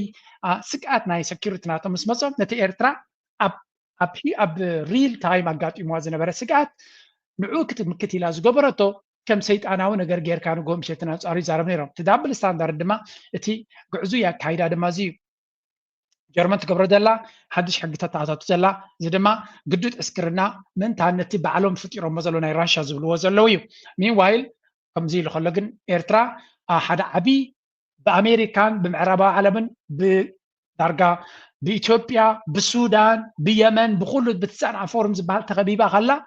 ኩሉ ዓይነት ስግኣት ወታደራዊ ስግኣት ኣብ ቅድሚያ ኮፍ ኢሉ ከሎ ኤርትራ ትገብሮ ዝነበረት ፀገም ግን ከም ሓደ ሰይጣናዊ ተበግሶ ብምግባር ይዛረቡ ነይሮም ኣብታ ቅድሚ ዝበልኩም ድማ እቲ ዕላማ ኤርትራ ስግኣት ስለዘይነበራ ወይ እውን ስግኣት ናይ ኤርትራ ስለዝጠፍኦም ኣይኮነን ኤርትራ ክትጠፍእ ኤርትራ ክትክትሉ ስለዘይደልይዋ ዝነበሩ ንኤርትራ እናሃረምዋ እናፈራርህዋ ከለዉ ስለምንታይ ነፍሶም ትከላኸሉ ልክዕ ከምዚ ደንዳኒ ሰብ እናሃረመካ ከሎ ስለምንታይ ነፍስኻ ክትከላኸል ትፍትን ኣለኻ ክትሃርሞ ኮ ይኹንካ ክትከላኸል ትፍትን ኣለኻ ስለምንታይ ነፍስኻ ትከላኸል እናበለ መሊሱ ዝሓርቀልካ ሰብ ኢና ንርኢ ዘለና እቲ ሂፖክራሲ ኢላ ንኽቃልዖ ደልየ ዘለኹ ንኣብነት ኣብዚ እዋን እዚ እስራኤል እንታይ ትገብር ኣላ እስራኤል ኣብ ልዕሊ ፈለስጢማውያን ትገብሮ ዘላ ጀኖሳይድ ወይ እውን ህልቂት ካብ ማንም ዝተኸወለ ይኮነ ናይ ዩኤን ሕግታት ይኹን ናይ ኢንተርናሽናል ክሪሚናልስ ኮርት ICC ይኹን ናይ ሂማን ራይትስ ይኹን ኩሉ ጥሒሳ ኣብ ቅድሚ ዓለም ብካሜራ ዝተሰነደ ትጭፍጭፍ ትውዕል ኣላ ኣብ ልዕልያ ዝወረደ እገዳ ኣሎ ዶ የለን ኣብ ልዕልያ ዝመፅእ ፀቕጢ ኣሎ ዶ የለን ዝኾነ የለን ካብ ምዕራባዊ ዓለም ወላ ሓንቲ የለን ስለዚ እንታይ ማለት እዩ እዚ ንሕና ክንገብሮ ከለና ሓላል እዩ ማንም ዝኾነ ፀቕጢ ይመፀናን እዩ ካልኦት ክገብርዎ ከለኹ ግን ሓራም እዩ ናይ ዩክሬን እውን ቅድሚ ሕጂ ክንደይ ግዜ ኢለ ግን ደጊምና ክንገልፆ ኣለና ናይ ዩክሬን ዘለንስኪ ሃገሩ ኩናትን ሓደጋ ምስ ኣጋጠማ ኩሉ ሕግታት ገዲፍዎ ምርጫ የለ ባይቶ የለ ገለ የለ ኩሉ ገዲፉ ናይ ናሽናል ሴኪሪቲ ስጉምቲ ዝገብር ዘሎ the same situation ንኤርትራ ዓብ ብድሆ ከጋጥማ ከሎ ግን ኤርትራ ትገብሮ ዘላ ውሳነታት ናይ በይናዊ ከም ዝኾነን ዘየድሊ ከም ዝኾነን ጌርካ ናይ ምግላፅ እዚ ኸ ኣስተውዒልካ ክትሪኦ ዘለካ እዩ ከምኡውን ብደረጃ ኣፍሪካ ክትሪኦ ከለካ እቲ ግሪን ሌጋሲ ዝብልዎ እዚ መኪና ትዘውሩ ነዳዲ ትጥቀሙ ገለገለ እናበሉ ንኩሉ ብፍላይ ንኣፍሪካ ነዳዲ ንዘለወን ንኸየውፅኣ ካልእ ፀጋታት ናተን ንኸይጥቀማ ኣመናል ፀቕጢ ብምግባር ናይ ኢንዱስትሪ ጉዕዞናትን ናይ ቁጠባዊ ተበግሶታት ናተን ዝዕንቅፉ ዝነበሩ ንባዕሎም ግን ነዳዲ ናይ ራሽያ ጥጠሙ ዝበሎም ቀደም ነዳዲ ናይ ራሽያ ንክገድፉ ኢሎም ሃየ ግሪን ኤነርጂ ደገለ ደይብሉ ነይሮም ድሕሪኡ ግን እቲ ኩነታት ምስ ተቐየረ ግሪን ኤነርጂ ዝበሃል የለ ሎሚ ግሪን ስካም ዝበሃል የለ ተረሲዑ ኣይኮነን ነዳዲ ኮል ወላ እቲ ከሰል ዝበሃል ክቃፅሉ ፀገም የብሎምን ስለዚ ንጥቕሞም ክኸውን ከሎ they could do anything ንኻልኦት ግን ናይ ሞራል ልዕልና ከም ዘለዎም ኮይኖም ክቐርቡ ፀገም የብሎምን እዚ ኸ ንሕና ክንፅሕፈሉ ንዓለም ክንነግር ዘለና ነቲ ሓቂ ግን ኤርትራ ብዙሕ ፀገም ኣለዋ ኣብዚ ቻነል እዚ ኤርትራ ፀገም የብላን ጉድለታት የብላን ናይ ሂማን ራይትስ ፀገማት የብላን ወይ እውን ኩሉ ኣብ ኤርትራ ዘሎ ፐርፌክት እዩ ዝብል ቻነል ኣይኮነን እዚ ኣብ ኤርትራ ፀገማት ኣሎ ፀገማት የለን ንብል የለና ኣብ ኤርትራ ኩሉ ዓይነት ሕፅረታትን ፀገማትን ኣሎ ኣብ ኤርትራ ግን እቲ ኤርትራ ትመፅኦ ዘላ ሓንቲ ናፃ ሃገርን ልኡላዊት ሃገርን ድሕሪ ትብላ ኮይንካ ኤርትራ ብዚ መስላ መንገዲ ክትገድፋ ክትከይድ ኣለካ ተቃሊሳ ደኺማን ተንቀሳቂሳ 30 ዓመት ተቃሊሳ ናፅነት ኣምፅያ ንብል እንተለና ስለዚ ኤርትራ ንዓ ዝመስል ንክትገብር ዕድል ክትባ ክትክእል ኣለካ ምናልባት ግዜ ክወስደልና ይኽእል እዩ ኤርትራ ናይ ዲሞክራሲ ድዩ ናይ ገለመለ ሕቶ ናብ ኤርትራውያን ግደፎ ንኤርትራውያን ባዕሎም ክበፅሕዎ ይኽእሉ እዮም ንኣፍሪካ ድማ ኩሉ እቲ ፀገማታ ኣፍሪካ ባዕላ ክትፈትሖ ግደፈላ then እቲ ሲቹዌሽን ኩሉ ግዜ ክፍታሕ እዩ ኣፍሪካ leave Africans alone they'll find the solution እቲ ፀገም ኣብ ኣፍሪካ መፍትሒ ዘይርከብ ዘሎ ሓደ ነቲ ፀገም ዝፈጥርዎ ባዕሎም እዮም እቲ ምዕራባዊ ዓለም ድሓር ድማ ነቲ ፀገም ኮምፕሊኬትድ ምግባር ሉከቲ ኢትዮጵያ ኣብይ ኣሕመድ እኮ ምስ ኤርትራ ርክብ ገይሩ ነይሩ ፅቡቅ ዝምድና ክገብር ፈቲኑ ነይሩ ዋላ እኳ ምስቲ ኩሉ ሸፈት ናቱ ኣብ መወዳእታ ኣንፃር ኤርትራ ክኸይድ ዝኸደ ኣሜሪካ ብጎረሩ ጠጠው ኢላቶ at some point ካብ ኤርትራ እንተዘይተፈሊኻ ኣይክትሉን ኢኻ ኢሎሞ እዚ ክብለኩም ከለኹ ሕማቕ ኣጀንዳ ይነበሮን ይብለኩም ኣለኹ ነይርዎ እዩ ኦልሬዲ ግን ምስ ኤርትራ ክኸይድ ክፍትንካ ይኽእል ነይሩ እዚ ምዕራባዊ ዓለም ኣጆኻ ክንገብረልካ እንተዘይብሎ ነይሩ maybe ምስ ኤርትራ እውን ብሰላም ተንቀሳቐሰ ነይሩ maybe እየ ዝብለኩም ዘለኹ there is a maybe but again እቲ ምዕራባዊ ዓለም ምስ ደፍኣሉ ነዚ ሕጂ ዝገብሮ ዘሎ ሰይጣናዊ ኣካይዳ ዘገድዶ ሓይሊ ኣሎ ግን ክንብል ኣይንኽእልና እንተሎ ኮይኑ ድማ ንሱ እውን ከም ሰብ ዘዋፅኦን ዘይዋፅኦን ክመርፅ ይኽእል ነይሩ ኤክስኪዝ ክንገብረሉ ንኽእልና እንታይ ማለት እዩ ግን ኣትሊስት ክብገስ ከሎ ብፅቡቅ ዕላማ ተበጊሱ ነይሩ ኣበይ ናይ ፖይንት ግን ተኣልዩ ብዙሕ ግዜ ቻነል ተዛሪብና ኣለና እንጂ ንኣቢ እንታይ ማለት እዩ እዚ ናይ ምዕራባዊ ዓለም ፀቕጢ እንተዘይነብሮ ነይሩ ወላ እውን ኣንፃር ኤርትራ እንተኸደ ድሩት ዝኾነ ኣካይዳ ኣይምኸደ ነይሩ ሕጂ ናብ ኩናት ግብፂ ዘኽይድ ምክንያት ኣይምሃለዎ ስለዚ ኣገይን ንነፍሱ እውን ስለ ዘይዋፅኦ ማለት እዩ ሓልዮት ዘይኮነ ነፍሱ እውን ኣፍሪካውያን ኩናት ኣይዋፅኦም ኖርማሊ ኩናት ክቡር ነገር እዩ ኦኬ ተገዳሲ ሞራል ናይ ምዕራባዊ ዓለም እዚ እዩ ንሕና ዝበልናካ don't look what where you fell but where you slipped ስለዚ ብተፈላለየ መንገዲ ምስላታት ገይረ ዝገብረ stop preaching to Africans ብሓፈሻ ንኣፍሪካውያን ንሕና ዝገበርናዮ እንታይ ይብሉ ቀሺ ዝበሎ ግበር ቀሺ ዝገበሮ ይትግበር እሳያ ምዕራባውያን ሃገር ድሌቶም ገብሩ ይኽእሉ ንዖም ኣይትከታተል ንሕና ድሌትና ክንገብርና ሕጊ ይምልከተና ገለ ይምልከተና ስኻ ክትገብር ከለካ ግን ወላ ቅኑዕ እንተኮይኑ ጌጋ ክንብሎ ኢና ክንቀፅዓካ ኢና ዝብል እዩ ስለዚ መብዛሕቲ ግዜ ሓንቲ ዘረባ ኣላ ብኣፍሪካውያን ዝደጋግሟሳ ድማ ኣንበሳ ታሪኹ ባዕሉ እንተዘይሰሪሑ ኩሉ ግዜ ኣንበሳ እንታይ ምዃኑ እውን ክፍለጥ ኣይኮነን ስለዚ ኣፍሪካ ታሪኻ ባዕላ ክትነግር ኣለዋ ኩነታታ ባዕላ ክትገልፅ ኣለዋ ንፀዓዱ ንኤውሮጳውያን ኣሜሪካን ብዛዕባ ኣፍሪካ ንክገልፁን ብዛዕባ ናይ ኣፍሪካ ጉዳይ ቀዳሞት ተጣበቕቲ ሰብ ክኾኑን ምግዳፍ እቲ ዝዓበየ ስሕተት ናይ ኣፍሪካ እዩ ስለዚ ናይ ኤርትራ ፀገም ድማ ኩሉ ግዜ ክርዳእና ክኽእል ኣለዎ ምስ ግዜ ኩሉ እቲ ኣብ ኤርትራ ዝግበር ዝነበረ ፀገማት እናተጋህደ ኢና ንሪኦ ዘለና ምክንያቱ ንዓታቶም ፀገም ከጋጥሞም ከሎ ካብቲ ኤርትራ ትወዙ ዝነበረ ዝገደደ ስጉምቲ ንክወዙ ድሕር ዝብሉ ስለ ዘይኮኑ ኩናት ናይ ዩክሬን ክሳብ ሕጂ ዝቕፅል ዘሎ ስለምንታይ ንርኢ ኣለና ቀደም ጠጠው በለ ነይሩ ግን ምዕራባዊ ዓለም ስለ ዝደለየ እዩ ስለዚ ኣገይ ናትና ኩነታት ኣስተውዒልና ክንሪኦ ክንክእል ኣለና እዚ ሓደ እዩ ምናልባት نابتنا زوبانا نمسجار زياس كسمولي ዓለማዊ ናይ ንግድ ምንቅስቃስ ካብ ቁፅፅር ወፃኢ እናኾነ እዩ ዝኸይድ ዘሎ ንናጽነት የመን ከም ዝቃለስ ዝገልጽ ጉጅለ ሑቲ ዘውፅኦ መግለጺ እንተተመልኪትና ዝኾነት ናይ ንግድ ትኹን ናይ ካልእ ሎጂስቲካዊ ቀረባት እተንቀሳቐስ መርከብ መበገሲ ወይ መበቆል ሃገር ብዘይገድስ ምስ እስራኤል ምትእስሳር ናይ ዘለዎ ካምፓኒ እንተኾይና ከም ዘጥቃዓ ሓቢሩ እዚ መግለጺ ናይቲ ኣብ ዝሓለፈ ወርሒ ናይ ግሪክ ባንዴራ እናንበልበለት ትጓዓዝ ዝነበረት መርከብ እሞ ብሑቲ ብዝወረዳ መጥቃዕቲ 4 ካብ ኣባላታ ኮሞቱን ከለው 11 ድማ በቲ ዕጡቕ ጉጅለ ኣብ ትሕቲ ቀይዲ ከኣትውን ከለው እታ መርከብካ ኣብ ማእከል ቀይሕ ባሕሪ ኣብ ምጥሓል ኣብ ትርከበሉ ግዜ ዝወፀ እዩ برقص ኣብ ቀይሕ ባሕሪ ናይ ቀይሕ ባሕሪ ኤርትራ ትውንኖ ቀይሕ ባሕሪ ካልኦት ሃገራትን ዘለዋ እቲ ሓደጋ እቲ ፀገም ስቲል ይቕፅል ኣሎ ናይ ቀይሕ ባሕሪ ሑቲ ዝፈጥሮ ዘሎ ብድሆ ዝኾነ ይኹን መዕለብ ዝተገብረሉ የለን ባይ ዘ ወይ ለ30 19 ድዩ ዋላ 28 እውን ደጊሞም እስራኤል መጥቃዕቲ ኣካይዶም ከም ዘለዉ ይዝንገር ዘሎ 28 ወርሒ 8 25 ማለት እዩ ስለዚ መበል ካልኣይ ግዜ መጥቃዕቲ ኣብ ዕላማታት ናይ ሑቲ ፈፂማ ከም ዘላ ዝገልጽ ሓበሬታ ወፂኡ ኣሎ እዚ ከምዚ ኢሉ እናቐፀሎ ከሎ እቲ ካልእ ድራማ ናይ ቀረን ኣፍሪካ እቲ ዝዓበየ ድማ ኣብ ሶማልያ እዩ ዝካየድ ዘሎ ክንደይ ሓይልታት ካብ ሶማሊ ቃለሱ ኣለዋ በዚ ንጀምር balance, Egyptian troop deployment and Ethiopia's response in Somalia. What if a new peacekeeping mission intended to stabilize Somalia instead become a mirror of old rivalries? For the Horn of Africa, where water disputes, insurgencies, and regional power plays collide, Egypt's planned deployment to Somalia and Ethiopia's wary response could reshape alliances and influence. The African Union's mission may bring troops, but will it bring peace or deepen the competition in a region already stretched thin? I'm Saron Zamani. كم نريد لنا انتهينا نريد لنا بزي أمانغو إثيوبيان أبغداي ناي سوماليا تينا هنريا خلنا إثيوبيان جبتن نتي أب بجرد زغط زلوت أجمعنا تومن بأسنا تومن ناب سوماليا جزء ما سجاجيرومو اتم فتات ناتوم أبوني قتل كم زلون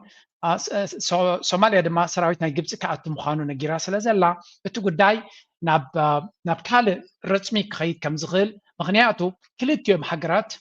ربحاناتهم كسب ربحاناتهم تجرعوا كنسو معلب دما أي رغبنا له سلزي إذا قد دايزي نبي قصو كقصة الخل خون انتاي كون يجات مامي خون نزبل بزح تنتناتات كوهابو زخليو مغنياتو جبسي نبي يرتراجراتو زلا هنرينا جبسي نبي تبيع تقبرو زلا جبسي نبي سوماليا تقبرو زلا كلتي وسانة الدما أنصار نني خاطب لا أنصار إثيوبيا ويون أنصار سرعة أبي تخطلو زلا بوليس مخاني زنقر زلو let's listen كل تسلسة evidence كبكم على المغنياتو the situation نساتون يكاتل ولو قليل كم زي كونه دما تردي ومالو and everybody is watching and following this event أموداتا إذا كنا تازي نبي قصو خير خلقون دما نجزي حتى ترايق خونز reasonable የሆነ እንደ ኢኩዊታብል የሆነ ቀደም ሲል እንዳልነው ነው እንግዲህ ሉዓላዊ መብታችን ነው የመጠቀም መብታችን ነው ደሃነን ከድህነት መውጣት አለብን ወዘተርፈን ዘረዝራለን አጀንዳው ግን ከወዲ ነው የመካከለኛው ምስራቅ ጉዳይ ነው እና ለሱ የቀረበ ትሩፋት ነው በሚልም የሚያነሱ ፖለቲከኞች በግልጽም እንደምንታየው የዚህ የሰላም ሰነድ ከመካከለኛው ምስራቅ ጋር ተያይዞ ትራምፕ ያቀረቡትን ሰነድ ለማስፈጸም ግብጽ አስፈልጋቸዋለች ማስፈለጓንም በሊጉ ሀገራት የታዩ ነገሮች አሉ በዚህ ተብሎ ብቻ እሷ ጋር ያሉ ውግንናዎች በጣም ናቸውና ከዚህ በኋላ ምናልባት ውይይቱን ከቀጠለም አሜሪካንን መቋቋም የሚያስችል ዓለም አቀፋዊ የፖለቲካ ወይም ዲፕሎማሲያዊ ካፒታላችን ምን ያህል ነው ማለት የኛነው በዛ ልክ ሚድል ኢስት ስላለ ወይንም የፓለስታይን ጉዳይ ስላለ ኢትዮጵያ ተጎዳ የሚል አሜሪካ ካለ አሜሪካንን ዳይሬክት ኮንፍሮንት ማድረግ ነው እንታዮም ዝብሉ ዘለው በሐፈሻ እቲ ናይ ማዕከላዊ ምብራቅ ኩነታት ብሕፅር ዝበለ ድማ ናይ እስራኤል ኣብ ጋዛ ትገብሮ ዘላ ኩነታት ሓደ ካብቶም ዓበይቲ ቅድመ ቀዳምነታት ኣጀንዳ ናይ ዶናልድ ትራምፕ ምዃኑ ኣብ ግምት ኢቲኻ ንዶናልድ ትራምፕ ንዑ ጠጠው ንዑ መዕለቢ ንምግባር ግብፂ ተድልያ በናይ መንገዲ መዕለቢ ክገብረሉ ግብፂ ከተድልያ ግብፂ ከተድልያ ተኮይና ድማ ንግብፂ ክእምን ድሕሪ ኮይኑ ወይ ንግብፂ ኣብ ጎኑ ክገብር እንተኮይኑ ንግብፂ ዝሕጉስ ነገራት ክገብር ኣለዎ እዚ ማለት ድማ ብዋጋ ኢትዮጵያ ብረብሓና ኢትዮጵያ ናብ ቀይ ባሕሪ ዘለዎ ሕልሚ ድዩ ወላ እውን ኣብቲ ዲጋ ናይ ገርድ ዘሎ ኩነታት ድዩ ንዕዑ ናይ ኢትዮጵያ ረብሓታት ጎሲዩ ንግብፂ ዝሕጉስ ስጉምትታት ክገብር ከም ዝኽእል እዮም ዝዛረቡ ዘለው ከምኡ እንተጋጢሙ እንታይ ይብላ ኣሎ እዚ ንዶናልድ ትራምፕ ኮንፍሮንት ክንገብሮ ኣለና ወይ እውን ክንገጥሞ ኣለና ፊት ንፊት ክንገጥሞ ክንክእል ኣለና እዩ ዝብል ዘሎ good luck with that ንዶናልድ ትራምፕ ኣይኮነን ገጢምካዮ ኮለ ገና ናብቲ ግጥም ከይበፅሕካ ከለካ ኣብቲ ኣጀንዳ ናቱ ስለዘየለካ እምበር ናባኻ ገፁ ዝጥምተሉ ግዜ ክህልዎ እዩ ስለምንታይ ኣይኮነን እቲ ናይ ገርድን ናይ ቀይ ባሕርን ኣጀንዳ ዘይኮነ እቲ ምስ ቻይና ዝገብሮ ዘሎ ርክባት ናብ ኢትዮጵያ ገፁ እውን ክጥምት ምዃኑ ፍሉጥ እዩ እቲ ዘይጠመተሉ ምክንያት ግን ሎቢ ስለ ዘሎ ካልእ ድማ ኣብይ ኣሕመድ ብዙሕ ኣጀንዳታት ስለ ዘሎ ኣብዚ እዋን እዚ ካልእ ኣጀንዳ ክፈጥር ስለዘይደለየ ክኸውን ይኽእል እዩ ብርግፅ እዚ ንሪኦ ዘለና ጉዳይ ናይ ኢትዮጵያ ሕልኽላኽ ዘለዎን እቲ ኩነታት ምስ ግብፂ ዘሎ ድማ ብብዙሕ መንገዲ ዝተኣሳሰር ዘሎ እዩ ስለዚ ሓደ ካብቲ ግብፂ ንኢትዮጵያ ፊት ንፊት ኮንፍሮንት ክትገብሮም ትደልየሉ ዘላ ወይ እውን ነቲ ኩነታት ናቶም ከቢድ ብድሆ ክትፈጥረሎም ትኽእል ኣበይ እዩ ብቐጥታ ኣብ ሶማልያ ክታቱ ከላ ምክንያቱ ሶማልያ ዓብይ ወታደራዊ ሓይሊ ናይ ኢትዮጵያ ዝንፀባረቐሉ እዩ ኣብ ገለገለ ክፋል ድማ ኢትዮጵያ ሰራዊታዊት እያ ተዘላ ኣልሸባብ ካብ ሶማልያ ተበጊሱ ናባና ንኸይመፀና ዝብል ስነ መጎት እውን ኣለዎ ስለዚ በዚ ስነ መጎት እዚ ድማ ናቶም ወታደራዊ ዓቕሚ ኣለዎም እዩ ከም ዩኤን ኮይኑ ኣትዩ ዘሎ ጥራይ ዘይኮነሲ ባይላተራል ሪሌሽንስ ስለዚ እቲ ናይ ግብፂ ሰራዊት ኣብኡ ይኣቱ ምህላው ክልተ ሰለስተ ዓይነት ፀወታ ክፃወት እዩ ሓደ ናይ ሶማልያ ፀጥታን ርግኣትን ዝሓሸ ዕድል ከጋጥሞ ይኽእል እዩ ስለምንታይ እንድሕር ኢልካ ኢትዮጵያ ብዙሕ ዓይነት ፀወታታት እያ ትፃወት ኣብ ሶማልያ እቲ ፀገም ደሞዝ እዩ ዝእትወሎ ሓደ ሰብሲ ክርዳእኩም ክኽእል ኣሎ ኣነ ፍልይ ዝበለ ኣብነት ክበኩም ኣብ ኤሮጳ ክንመፅእ ከለና ኣብ ካምፕታት መጀመርያ ኣብ ካምፒ እትዮም ኣብቲ ካምፒ ኮፍ እናበልካ ገለ ኣብኡ እዮም ፕሮሰስ ናትካ ዘካይድዎ ድሕሪኡ ካብቲ ካምፕታት ወፂኻ ሂወትካ ትመርሕ ንኣብነት ናይ ስዊስ ክበኩም መጀመርያ ኣብ ካምፕታት መፂኻ ኣብኡ ይቕበሉኻ ኣብኡ ዝሰርሑ ሰባት ኣለዉ ደቂ ዓዲ ስለዚ ንዓኻ ብምሕጋዝ ገለገለ ይኽፈሉ እዮም ኩሉ ሰብ ካብ ኤርትራ ሰብ ምምፃእ ጥጦም ሰበሎ ግን ካብ ስራሕ ክስጎጉ ስለ ዝጀመሩ ነቲ ሰብ ነቲ ፀገምቲ ነቲ ናይ ህዝቢ ነቲ ስደተኛ ካብቲ ካምፕታት ከምዘይወፅእ ገይሮሞ ሕልኽልኽ የብልዎ ዋይ ሰብ ተኸይዱ ስራሕ የብሎም ክስጎጉ እዮም ኤግዛክት ኣብዚ ድማ እንታይ ኢና ንርኢ ዘለና ኢትዮጵያ ዓመታዊ ሚልዮናት እያ ትኽፈል ከም ኣቃብ ሰላም ኮይና ስለዚ ፀገም ናይ ሶማልያ ክቕፅል እያ ትደሊ እምበር ሶማልያ ብክልተ እግራ ደው ክትብል ኣይደልዩን እዮም ናይ ኣልሸባብ ፀገም ኩሉ ግዜ ክቕፅል እዮም ዝደልይዎ ስለምንታይ ኣብቲ ምቕፃሉ ረብሓ ኣሎ ገንዘብ ኣሎ እቶት ኣሎ ስለዚ ባዕሎም ነቲ ፀገምቲ ከም ዝቕፅል እዮም ዝገብርዎ ስለዚ ግብፂ ሕጂ እንድሕር መፅያ ናይ ኢትዮጵያ ናይ ግብፅን ኣጀንዳ ሓደ ክኾን ኣይክልነን ናቶም ስለ ዘሎ ተገራጭዑ ስለ ዝኸውን ንሶማልያ ከርባሓ ይኽእል ክኸውን ወይ እውን ክጎዳ ይኽእል ክኸውን ምክንያቱ ደይደለየ ተካልእ ኩናት ድማ ውሽጣ ክኽፈት ይኽእል እዩ በዚ ኮይኑ በቲ እዚ ጉዳይ እዚ ግብፂ ነቲ ኩነታት ሲሪየስ ወሲዳ ናብኡ ትጎይ ከም ዘላ ናብኡ ተኣቱ ከም ዘላን እዩ ዝንገር ዘሎ እቲ ኩነታት ድማ ኣብ ልዕሊኡ ቱርክ ወስኸላ ኣብ ልዕሊኡ ኢማራት ወስኸላ ኣብ ልዕሊኡ ኣሜሪካ ወስኸላ ቻይና ወስኸላ the situation is very very complicated ብቐሊሉ ድማ ክስገር ዝኽእል ኩነታት ኣይኮነን እዚ ማለት እዩ ካብዛ ርእሲ እዚ ከይወፃና ግብፂ ናብ ኤርትራ ዝገበረቶ ሓደ ኻ ኣሎ እዚ ኸዓ ብሓቂ ዝሕጉስ እዩ ንሱ ድማ ሓደ ሓገዝ ሂባላ ግብፂ እቲ ሓገዝ ድማ ኢጅፕት delivers medical equipment to Eritrea ናይ መድሃኒት ናይ ሕክምና ሓገዝ equipment መሳርሒታት ሂባላ እዚ ኸዓ the Egyptian Agency of ካብቲ ዌብሳይት ናቶም ክንሪኦ ኣብዚ Egypt delivers medical aid shipment to Eritrea and a shipment of medical supplies from Egypt arrived today at Asmara International Airport offered as a gift to the Eritrean people in a gesture underscoring the close and strategic ties between the two nations among ክልቲአን ሃገራት ዘሎ ዝምድናን ዝኸይ ዘሎ ቅርበትን ንምጉላሕ ንኤርትራ ከም ህያብ ዝተዋሃበ ናይ ሕክምናዊ መሳርሒታት ከም ተዋሃበ ማለት እዩ እዚ medical aid formally handed over ናብ ንኤርትራ ተዋሂብሎ ንዝሃበካ ዝገሃቦ ኢኻ ዝብል ንኤርትራ ድማ ናይ ሕክምና መሳርሒታት ኣዝዩ ኣገዳሲ ኣብ ዝዋን እዚ ብትኽክል ኤርትራ ዘድልያ ነገር እንተለውን ሓደ ካብቲ ቀንዲ ከድልያ ዝኽእል እዩ ስለዚ እዚ ሕጂ ዘሎ ኣካይዳ ናይ ዓለምና ኢትዮጵያ ኤርትራ ዝያዳ ካፒታላይዝ ክትገብሮ ኣለዋ እዩ ዝበሃል ክትምዝምዞ ኣለዋ እቲ ምምዝማዝ ድማ እንታይ እዩ መሻርክቲ ምዃንና ሱቕ ኢልና ሓንቲ ዘይንረብሓሉ ክኸውን የብሉ ስለዚ ግብፂ ክትከፍሎ ክትክእል ኣለዋ እዚ ሕጂ ንኣብነት ፅቡቅ ተገይርና ይሕጎስ እያ ኣነ ግን some extent ድማ ካልኦት ሃገራት ከምኡ ይረብሓል እየን ከምዚ ኩነታት ክንሪኦ ከለና ስለዚ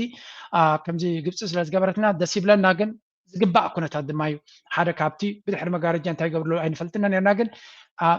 ኤርትራ ኣዝያ ኣገዳሲት እያ ንግብፂ ኣብዚ እዋን እዚ ምክንያቱ ምስ ኢትዮጵያ ዘሎ ምትፍናን ንሪኦ ስለ ዘለና ስለዚ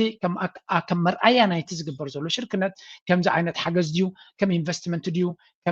ከም ወፍሪ ድዩ ከም ቁጠባዊ ሽርክነት ድዩ ገለ ክንርእሲ ንደሊ ነርና ኢና እዚ መጀመርታ ክኸውን መጀመርያ ኮይኑ ብኡ መንገዲ ክቕፅል ድማ ተስፋ ንገብር ምክንያቱ ካልኦት ሃገራት ብተፈላለየ መንገዲ ክረብሓ ንሪአና ኣለና ኤርትራ እውን ኣካል ናቱ ኮይና ንኣብነት በዓል ኡጋንዳ በዓል ብሩንዲ ኣብቲ ጉዳይ ናይ ታሽሙ ስለ ዘለዋ ግብፂ ብብዝሒ እያ ኢንቨስት ትገብራ ምንታን ኣብ ጎናኑ ክኾንዋ እዲኹም ኣለኹም በዓል ኡጋንዳ ብዙሕ ኢንቨስትመንት እዩ ዘለዋ ምንታን ኣብቲ ጉዳይ ናይ ኒል ኣብ ጎናኑ ክኾኑ ኢላ ትገብሮ ግብፂ ማለት እዩ ንባዕላ ግብፂ ሚልዮናት ገንዘብ እያ ካብ ኣሜሪካ ትረክብ ምንታን ኣብ ጎና ኣሜሪካ ንክትከውን ስለዚ ሓድሽ ነገር ኣይኮነን ከምዚ ነገር ምርካብ ግን በቲ ኮይኑ በቲ ኤርትራ እውን ከም ሓገዝ ትረክቦ ነገር እውን ፅቡቅ ነገር እዩ ንሕና ኸ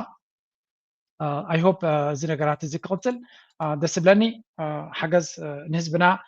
ካበይ ብዘይገድስ ክመፅእ ከሎ ሰናይ ነገር እዩ ብፍላይ ንመድሃኒት ንሕክምናታት ንመድሃኒትን ዝምልከት ሓደ ካብቲ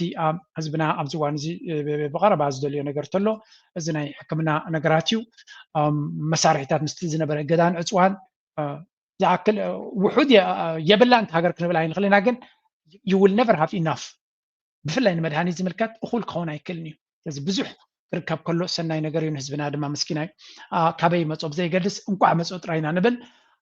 ውፅኢት ናይቲ ዝኽየድ ዘሎ ኩነታት ድማ ከምዝን ነዚ ዝመስል ነገራትን ክኸውን ከም ዝኽእልና ንርኢ ዘለና ስለዚ ግብፂ ድሮ ኣብ ኤርትራ ዘለዋ ረብሓ ንክትዕዝዝ ክትገብሮ እትኽእል ተበግሶታት እዚ ክኸውን ከሎ ካብዚ ንላዕሊ ኣብ ሚሊተሪ ከምኡውን ኣብ ኢኮኖሚ ናይ ኤርትራ ኣበርክቶ ንክህልዋ ድማ ናይ ወትሩ ድሌትናን ባህግናን እዩ ኣይሆፕ ይቕፅል ክኸውን ከምዚ ድማ ንብል ንቐፅል ካልእ ካብቲ ጎደቦና ዝመፁ ዘሎ ቀስቃሲ ዝኾነ ዘረባታት ድማ ክንሰምዕ ኢና ስለምንታይ ድማ ንከታተሎ ኣለና because these are important ንዓና ንሃገራዊ ድሕነትና ንኩነታት ናትና ኣገደስቲ ስለ ዝኾኑ ኣብዚ ስምዑ ሕጂ ሓደ ጀነራል ዲዋላ ኮንሬል ዝበለ የባህር በር ፍላጎታችንን አስመልክቶ ወዳጆቻችን ግልጽ የሆነ እይታ እንዲኖራቸው ስተን አይደለም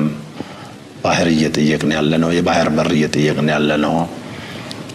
የባህር በር የምንጠይቀው ቀጥዬ በመገልጻቸው አራት በጣም ጀስቲፋይብል በሆኑ ጉዳዮች ምክንያት ነው እዚ ትሪእዎ ዘለኹም ድማ ብዛዕባ ኣብ ደገ ባሕሪ I think ኣብዚ ቅንያት እዚ ካብ ድቃሱ ዝተበራበረ ይድበስል ድሕሪ 34 ዓመት ናይ ናፅነት ናይ ኤርትራ ከምኡ ድማ ድሕሪ ሰለስተ መራሕቲ ፕራይም ሚኒስተራት ዝሓለፍዎ ግዜ ባሕሪ ናይ ኤርትራ ከም ዝግብኦም ብኣርባዕተ ነጥብታት ከም ዝግብኦም ቅድሚኡ ዝነበሩ መራሕቲ ዘይፈልጥዎ ዝነበሩ ሓደሽቲ ምስጢራት ዲስካቨር ዝገበረ ኮሎምቡስ ኮይኑ መፅኡ ኣሎ ማለት እዩ ኦኬ እንታይ ዳሎም ቶም አርባዕተ ነጥብታት ከካበየም በቆይሎም እዚኦም እስከስምዑ የመጀመሪያው ከዚህ ባህር ጋራ የታሪክ ትስስር አለን የታሪክ ትስስር አለን ስንል ይሄ ባህር እኛ ጋር ነበረ ይሄ ባህር አሰብ ነው የነበረው አሰብ ደግሞ እንደምታውቁት ራስ ገዝ ነው የነበረውና ብዙ ነገሮችን ማንሳት ይቻላል ወደ ሚዲያ ባናመጣውም እነኚህን ነገሮች በጓዳ በደንብ ከም ትሪእዎ ዘለኹም እዚ ዘየለ ታሪክ ናይ ምስራሕ ድራማ ባህልን ልምድን ስለ ዘሎ ኣብዚ ሃገር እዚ ኣብ ቀይ ባሕሪ ናትና እዩ ነይሩ ታሪካዊ ብፅሒት ኣለና እዩ ዝብል ዘሎ ኣይ ናይ ክፋል ናይ ታሪክ እዩ ኣካበይ ዝመፅእ ታሪክ እዩ ሕጂ ንሱ ታሪክ ዝብሎ ዘለዎ ንድሕሪ ተመሊስ ይኮነን ኣብ ዘበነ ደርጊ ብሓይሊ ጎቢጡ ንኤርትራ ሃይለ ስላሴ ካብ ፌደሬሽን እቲ ኤርትራ ከይደልየቶ ዝተገብረ ፌደሬሽን ብድልየቱን ብወለንቱን ጥሒስዎ ኣብ ናይ ኤርትራ ጠርኒፉላ ኣብ ዝነበረ ኣብ ግዜ ደርጊ ድማ እቲ ዓሰብ ክፋልሲ ከም ሓደ ርእሰ ምምሕዳር ኮይኑ ከም ዝነበረን ስለዚ ናፅነት ኤርትራ ክበሃል ከሎ ኤርትራ ዝበሃል ዝነበረ ኣብ ግዜ ጥልያን ዝነበረ ኣብ ግዜ እንግሊዝ ዝነበረ ኣብ ግዜ ሃይለ ስላሴ ዝነበረ ኤርትራ ዘይኮነ ኣብዚ ርእሲ እዚ ኣብ ርእሱ እንታይ ዝብል ዘሎ ነቲ ደርጊ ባዕሉ መቂሉ ዝገበሮ ክፋል ናይ ኤርትራ ንሱ ጥራይ ከም ኤርትራ ክኸውን ነይርዎ እቲ ዝተረፈ በይኑ ክኸውን ነይርዎ እዩ ዝብል ዘሎ ከምዚ ዓይነት ርእሲ ዘለዎም ሰባት ኣብ ፖለቲካዊ መርሕነት ክትርኢ ከለካ ዘግርም ኣይኮነን ስለምንታይ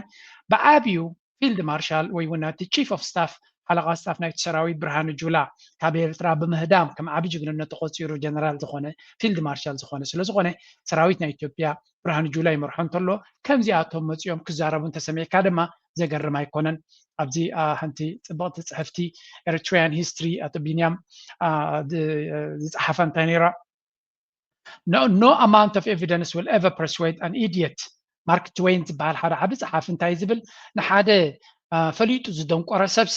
ወላ ክንድገቦ ጭብጥ ምፅኢኻ ታሪክ ኣምፅኢኻ ኩሉ እንትሃብካዮ ከተእምኖ ይትኽእልኒ ኢኻ ስለምንታይ እናረኣየ እናሰምዐ ዝፀመመ እናረኣየ ዝዓወረ ኣፍታሓላ ጥራይ ኢልካ ክትገድፎ ዘለካ ክትእምኖ ይትኽእልኒ ኢኻ ንሕና ንገብር ዘለና ንህዝብና ንመንእሰይናን እዩ ኢትዮጵያ will never see the Red Sea. Yes, ኢትዮጵያ በዛ ኣገባብ እዚ ብሕጋዊ መንገዲ ብፍላይ ቀይ ባሕሪ ክትርእዮ ይትኽእልኒ እያ ብኻልእ ተሻሪኻ ድያ ተመፃዲቓ ድያ ምስ ካልኦት ዝኾነ ክኸውን ይኽእል እዩ if subjecting Eritrea was impossible yesterday it is unthinkable today. ስለዚ ንኤርትራ ብሓይሊ ኣብቲ ገባሕር ናይ ኤርትራ መውሳድ ትማል ተዘይተኻኢሉ ሎሚ ክትሓስቦ እውን ኣሸጋሪ እዩ ብግምጣሉ ኣብ ክንዲ ንኤርትራ ጥሒስካ ብሓይሊ ኣብቲ ገባሕር ናይ ኤርትራ ንክትወስድ ዝግበር ዘሎ ፈተነ ካብኡ እንታይ እቲ ዝኸበደ እታ ኢትዮጵያ ትበሃል ከም ሃገር ክትቅፅል ትኽእል ዶ ኣይትኽእልን ዝብል ዲቤት ዳርጋ መብዛሕቲ ግዜ ክዛረቡ ከለዉ ሳቶም ኢትዮጵያ ኣይትፈርስን እያ ከም ሓውሲ ጅግንነት ገይሮም እዮም ከምኡ ዝዛረቡ ኢትዮጵያ ክትፈርስ ኣይኮነትን ዝብል ስነመጎት ንሓደ ዘይፈርስ ነገር ብዛዕባ ምፍራስ ናቱ ኣይትጀሃርን ኢኻ ወላ ኣቢ ባዕሉ ካድረታት ናቱ ኩሉ ግዜ ዘረባ ናቶም ኢትዮጵያ ኣይክትፈርስን እያ ዝብል ስነመጎት እዩ ዘለዎ ዘይትፈርስ ኮይና እንታይ ክትገብር ጎም ምሸትም ዛዕባኡ ትዛረባ ኣለካ ይትሕቶ ካልእ ጭብጢ ተባሂሉ ዝመፀለን ቀነ ድማ ክንሰሚዕና ምናልባት ሓደ ካብቲ ኢትዮጵያውያን ነውፅ ፈጢሩሎም ዘሎ ኩነታት እንተሎ እንታይ እዩ ጉዳይ ናይ ኤርትራ ምስ ኣሜሪካ ዝግበር ዘሎ ዝምድና እዚ ምናልባት ንዓታቶም ጠቕላላ ተስፋ ዘይብሎም ኣፍ ደገ ክኾኖም ይኽእል እዩ ኣቐዲመ እውን ይነግረኩም ነይረ ድሕሪ ኤርትራ ምስ ኢትዮጵያ ድሕሪ ኣሜሪካ ምስ ኤርትራ ክትዘራረብ ኮይና ዲል ክትገብር ኮይና ክትረዳዳእ ኮይና they will have a big problem. እዚ ኸ ሓንቲ ቪድዮ ብርሃነ ልፍዓተይ ዝገበራት ከስምዑ ኣብዚ ኤርትራን ኣሜሪካን ኣብ ቁጠባዊ ፀጥታውን ዞባውን ጉዳያት ስትራቴጂካዊ ስምምዕነት ንምፍራም ኣብ ጫፎም ዝበፅሓ ሚድያታት ኤርትራ እናፀብፀባ ቀኒየን እየን እዚ ኣብዚ ዞባ ዘምፅኦ ለውጢ ወይ ፀንቶ ይህሉ ዶ ወሎ ዴፊኒትሊ ናይ ስርዓት ኣብይ ኣሕመድ ምድስካል ዘርኢ እዩ ናይ ምብራቅ ኣፍሪካ ጂኦፖለቲክስ ብወታደራዊ ብፍላይ ማለት እዩ እቲ ሴንተር ኦፍ ግራቪቲ ኣብ ኣስመራ ቤተ መንግስቲ ከም ዘሎ ዘርኢ ማነ ደጋጊመ ተዛሪበ ቅድሚ ሕዝኩ ኣብ ዓለም ካብ ዘለው 4 ዓበይቲ መራሕቲ እቲ ሓደስ ፕሬዚደንት ኢሳያስ ኢለ ተዛሪበ እሱ ፕሩቭ ላኾነ ልኸይድ ዘሎ is clear. So ኣብይ ኣሕመድ ካበይ ላበይ ይወድቕ ኣሎ ህዚ ስርዓት 4 ኪሎ ስቲፕሊ ብጣዕሚ ዲክላይን ላኾነ ልኸይድ ዘሎ ብጣዕሚ እናወደቐ እዩ ዝኸይድ ዘሎ ብቁጠባ ብፀጥታ ብዲፕሎማሲ ብፖለቲካ ማለት እዩ እዚ ኣብይ ኣሕመድ 4 ኪሎ ማነው ኣዲስ ኣበባ ጥራሕ እዩ ዘመሓድር ዘሎ ካብ ኣዲስ ኣበባ ወፃኢ የመሓድርን ዘሎ ሶ ላበይ ዘብል ዘሎ ኢልካ ታሪኻ እቲ ናይ ምብራቅ ኣፍሪካ ናይ ፖለቲካ ናይ ፀጥታ ማእኸል ኣብ ኣስመራ ቤተ መንግስቲ ከም ዘሎ ምርኣያ እዩ ምንም ሕቶ የብሉን ነገር ግን ኣሜሪካውያን ዝኣትይዎ ኩሉ ነገር ውዕሊ ሲሪየስሊ ምክትታል ዘድልዮ እዩ ዘስዕዎ ሰይጣናዊ ስራሕ ስለ ዘሎ እሱ ሲሪየስሊ እናተኸታተልካ እናሓብሓብካ ሞኒተር እናገበርካ ትኸይድካ ናይ ሃገረ መንግስቲ ኤርትራ እውን ዝለዓለ ናይ ፖለቲካውን ዲፕሎማሲያውን ብራኸ ዘርኢ እዩ ናይ ምብራቅ ኣፍሪካ ወታደራውን ዲፕሎማሲያውን ወይ ከዓ ፖለቲካውን ፀቕጢ እውን ወይ ከዓ እቲ ስሕበት ማእኸል እውን ኣስመራ ምዃኑ እዩ ዘርእየካ ሶ ምንም ሕቶስ የብሉን እዚ ግልፂ እዩ ኣብዚ ተኣማንነት ክህሉ ይኽእል ዶ ንኣብነት ቅድሚ ሓዛ ሶ ምንም ብርሃነ ልፍዓተይ መቸም እዚኣ ዘረባ እዚኣ ክዛረባ ከሎ ኣይወሓጠሎምን እዩ ምክንያቱ ብዛዕባ ኤርትራ ፅቡቕ ምዝራብ ሓደ ዓብይ ገበን ወይ እውን ሓጢኣት ምፍፃም ስለ ዝኾነ ምናልባት ሎሚ ብርሃነ ዝበላ ዘረባ ኣይተዋሕጠትሎምን ክትከውን ትኽእል እያ ፎር ዋትኤቨር ሪዝን the day ta maalti ኤርትራን ኣሜሪካን ዝኾነ ይኹን ዲል እንድሕር ገይረን ግን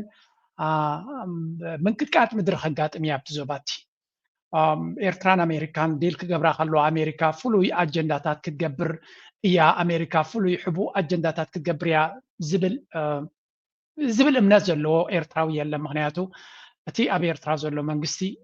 ምናልባት ከም ከብዲዱ ዝፈልጦ እንተኾነ እንተሎ እንተኮይኑ ብዛዕባ ኣሜሪካ ክትገብሮ ትኽእል ሕቡእ ኣጀንዳታት እዩ ሊቅነት እዩ ዘለዎም ኣብኡ ዘረባ እውን ዘድልዮ ኣይኮነን ምኽሪ እውን ዘድልዮም ኣይኮነን ኣሜሪካ እንታይ ዓይነት ሕማቅ ክትገብር ትኽእል ካብቲ ንሕና ዝሰማዕናዮን ዘንበብናዮን 10 ዕፅፊ ናቱ ከም ዝፈልጡ ፍሉጥ እዩ ምክንያቱ ኣብቲ ተቐባሊ ክፋል ናይ ኣሜሪካ ተንኮላትን ክፍኣን ኣሜሪካ ንዓለም ኣብ ድሌት ኣብ ትገብረሉ ዝነበረት ግዜ ዝተቐበልዎን ዝመከትዎን ስለ ዝኾነ ደይነው ዲሰባብ እኹል ኣፍልጦ ኣለዎም እጂ ነዚ እሱ ዝብሎ ዘሎ ብዙ ቲዮሪታት ኣሎ ግን ምስ ግዜ ክገሃት ስለ ዝኽእል እምበር ናይ ኣሜሪካ ዓብይ መራሒ ዳርጋ ፖሊሲ ናይ ኣፍሪቃ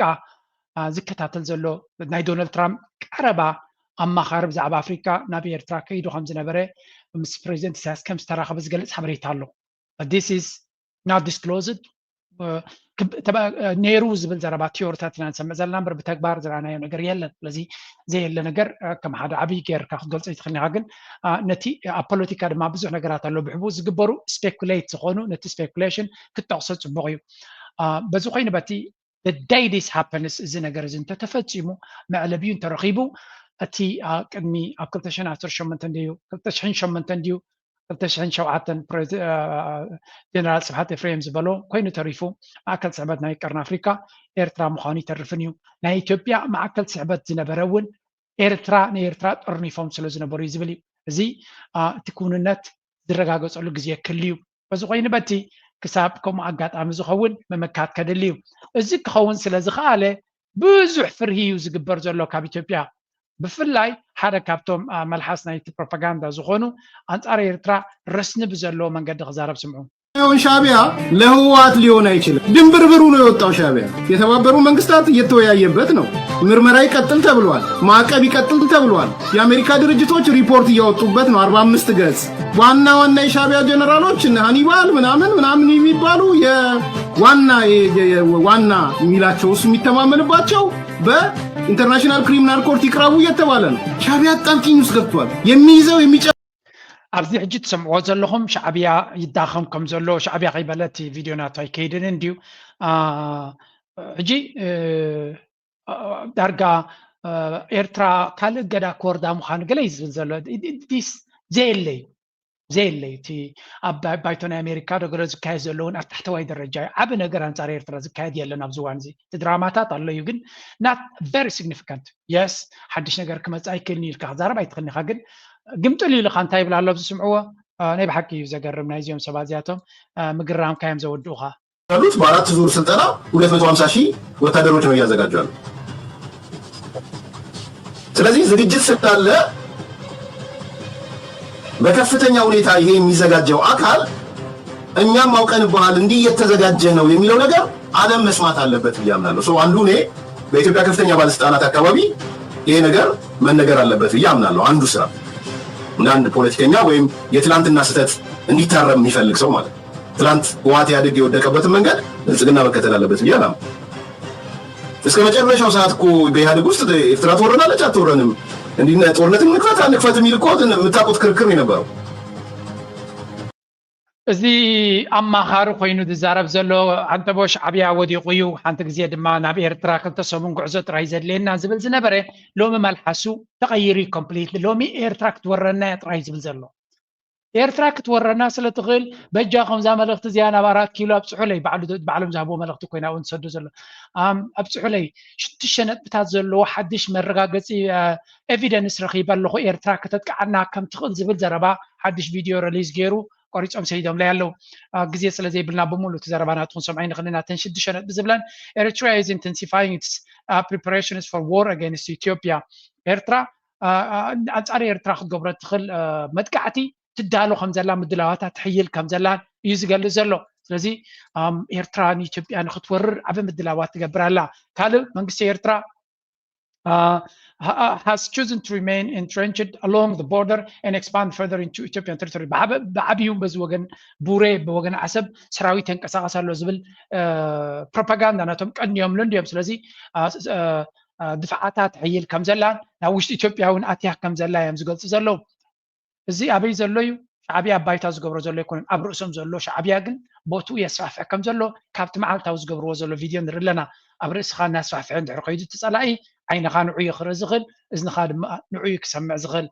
ሳይኮሎጂ ኣትሊስት ከምዩ ዝብል ኢትዮጵያ accused of Eritrea committing crimes on Ethiopian soil ስለዚ ኢትዮጵያ ድማ መንግስቲ ኤርትራ ብመንገዲ ጽምዶ ገይሩ ገበናት ይፍጽም ከም ዘሎ ኣብ ኢትዮጵያ ይዝብል ዘሎ ኣብ ዶባት ዘሎ ኤርትራን ኢትዮጵያን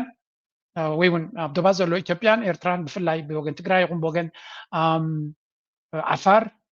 ጽምዶ ይገብሩ ኣለዉ እቲ ጽምዶ ገይሮም ብሓደ ዝስዕስዕዎን ዝፃወትዎን ዘለዉ ገበናት ይፍጸም ከም ዘሎ እዮም ዝቆፅርዎ ዘለዉ ኣብ ርእሲ ናይ እዚኣቶም ምክንያቱ ብግምጥል ብስግንጢር ዝሓስብ ርእሲ እንድሕር ይብካ ከምኡ እዩ ኤርትራን ትግራይን ዓፋርን ኣብ ዝዋን እዚ ጽምዶ ናይ ሰላምን ናይ ፍቅርን ናይ ሕውየትን ናይቲ ዝነበረ በሰላታት ምሕዋይን እዮም ዝገብሩ ዘለዉ ንዓታቶም ግን ግሰት ግፍዒ ይፍጸም ከም ዘሎ ገይሮም እዮም ዝቆፅርዎ ዘለዉ ካልእ ኤርትራ ነቶም ኣብ ውሽጢ ኢትዮጵያ ንዓቢ ድከቱ ዘፅግብዎ ዘለዉ ዕጡቃት ጉጅለታት ናይ ሸነ ይኹን ናይ ፋኖ ከምኡ ድማ ካልኦት ሓይልታት ትዕጥቕ ከም ዘላ ዝገልጽ ሓበሬታ ከም ዘሎ እዩ ዝነግር ዘሎ ቀፂሉ ድማ ኤርትራን ህወሓትን ብሓደ ኮይኖም እንታይ ይገብሩ ኣለዉ ዝብል ዘሎ ሓድሽ ግንባር መንግስቲ ኢትዮጵያ ንዓቢ ንምጥቃዕ ይዳለዉ ከም ዘለዉ ዝብል ዘሎ ካልእ ድማ ኤርትራ is waging a sustained campaign of psychological warfare against ኢትዮጵያ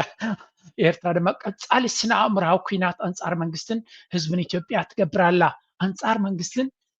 ህዝብን ኢትዮጵያ ኤርትራ ሳይኮሎጂካል ዋርፌር ወይ ከዓ ስነ ኣእምሮዊ ኩናት በናይ መንገዲ ስነ ኣእምሮዊ ኩናት ትገብር ዘላ ብዘይ ምዝራባ ብዛዕባ እቲ ኩናት ብዛዕባ እቲ ከጋጥም ዝኽእል ኩናት ብዘይ ምዝራባ መንግስቲ ኤርትራ ይኹን ኣብቲ ኤርቲቪ መፅኡ ይኹን ዝኾነ ብዛዕባ ናይ ጉዳይ ናይ ቀይ ባሕሪ ዝዛረብዎ ዘለዉ ብዛዕባ እቲ ንሳቶም ንኤርትራ ንክወሩ ዝዛረብዎ ዘለዉ ንግሆም ምሸትን ጠቕላላ ሸለል ብምባሎም ዓብዪ ስነ ኣእምሮዊ ኩናት ፈንያላ እዩ ዝብለኩም ዘሎ ስለዚ መንግስቲ ኤርትራ ጠቕላላ ኩናት ኣይንደልና ዓዱ ዓሉ ዓሪፍኩም ተቐመጡ ዝበሎ መራሒ ናይ ኤርትራ ዓብዪ ስነ ኣእምሮዊ ኩናት ኣብ ልዕሊ ኢትዮጵያ ትገብር ከም ዘላን ንኢትዮጵያ ድማ ትርብሻ ከም ዘላን እዩ ዝኸስስ ዘሎ ብግምጣል እየ ዝብለኩም ዘለኹ ምክንያቱ ኣብዚ ቻነል እዚ ኤርትራ ዝኣክል መልሲ ኣይትብን እያ ዘላ ኢልና ንኸስስ እምበር ኤርትራ መልሲ ሂባ ንኩናት ቀስቂሳ ዝዛረበካ ኣብ ርእሱ ዘሎ መንፈስ እቲ ኣብ ርእሱ ዘሎ ሻዕብያ ኣብ ዘይገዛ ክራይ ዝቕመጥ ንሱ ዝብሎ ዘሎ ዳኣ እምበር ኣብ ባይታ ዘሎ መንግስቲ ኤርትራ ዝገበሮ ኣይኮነን እዚ ከምዚ ምባሉ ግን ንሱ ጥራይ ኣይኮነን ዳርጋ እቲ አንጻር ኤርትራ ዝግበር ዘሎ ካምፔይን ወይ ከዓ ፕሮፓጋንዳ ብዝለዓለ መንፈስ እዩ ዝቕፅል ዘሎ እዚ ከዓ ሓደ ኣብቲ ትግራይ ዘጋጥም ዘሎ ኩነታት እውን ክንሪኦ ኢና ምክንያቱ ኣብቲ ትግራይ ሓደ ዓብዪ ድራማ እዮም ጀሚሮም ዘለዉ ነይሩ እዩ ሕጂ ግን ኢንተንሲፋይ በርትዑ ብዝለዓለ ረስኒ ይቕፅል ከም ዘሎ ኣብዚ ሕጂ እንታይ ታሪካዊ ጭብጢ ዘምፅኣሎም ሓደ ኣብ ናይ 98 ክሳብ 2000 ዝነበረ ኩናት ኣብቲ ግዜ እቲ ዘጋጠመ ታሪክ ንኸይድገም ካብ ሕጂ ብልፅግና ክመሃር ክኽእል ኣለዎ እዩ ዝብል ዘሎ እንታይ እቲ ታሪክ ከ ሻዕብያ ከጥቃዕና ምዃኑ መለስን ከምኡ ድማ ኢህወደግንሲ ክውስን ኣይከኣለን ነይሩ በዓል መን ኢኻ ትብሎም እቲ ናይ ትግራይ ኣመሓዳሪ ዝነበረ ስብሓት ነጋ በዓል ንሱ የጠንቅዎ ነይሮም እዮም ሻዕብያ ክወርር ከም ዝኽእልን ከጥቃዕ ከም ዝኽእልን ግን መለስን ኢህወደግን ድንጋፀ ናይ ሻዕብያ ስለ ዝነበሮም ክሰምዕዎ ኣይከኣሉን ብምባል እዩ የአይነት እዮም ተጋሩ ይፈልጥ ንኤርትራውያን ይፈልጥ ኢሉ እንዲ ነቲ ኢትዮጵያዊ ከምን ዝፍትን ዘሎ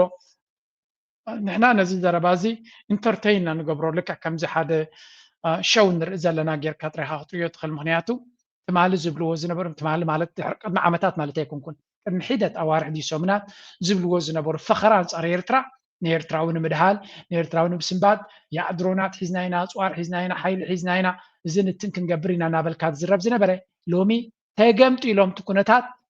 ክሳዕ ክንደይ ኣብ ሽግር ወዲቖም ከም ዘለውን ኢትዮጵያ ክትውረር ከም ትኽእልን እዮም ዛረቡ ዘለዉ እቲ ዘፍርሆም ዘሎ ግን እቲ ፖለቲካዊ ምንቅስቃስ ኣብ ኢትዮጵያ ዘሎ ጥራይ ኣይኮነን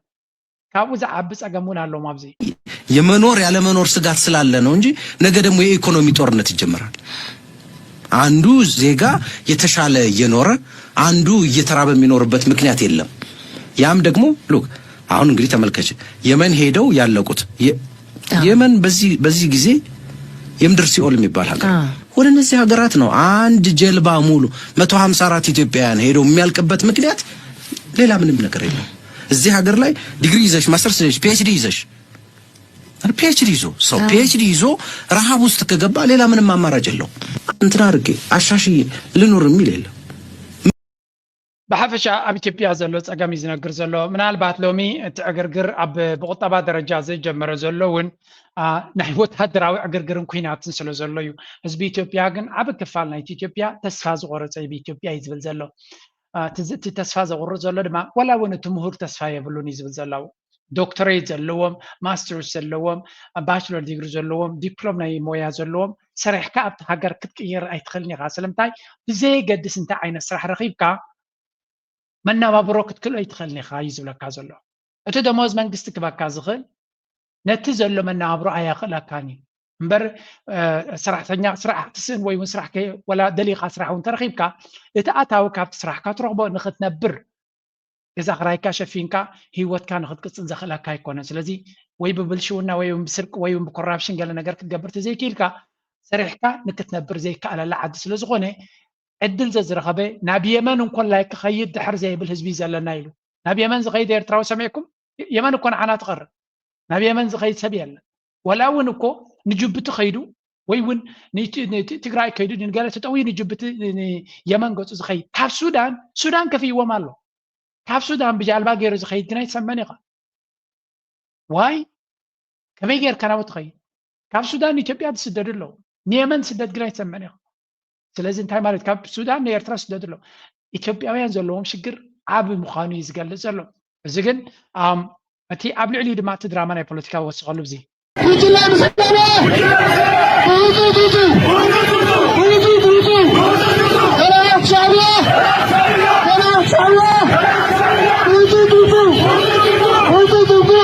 ተላኽቲ ሻዕብያ እዮም ዝብሉ ዘለዉ እዚ እቲ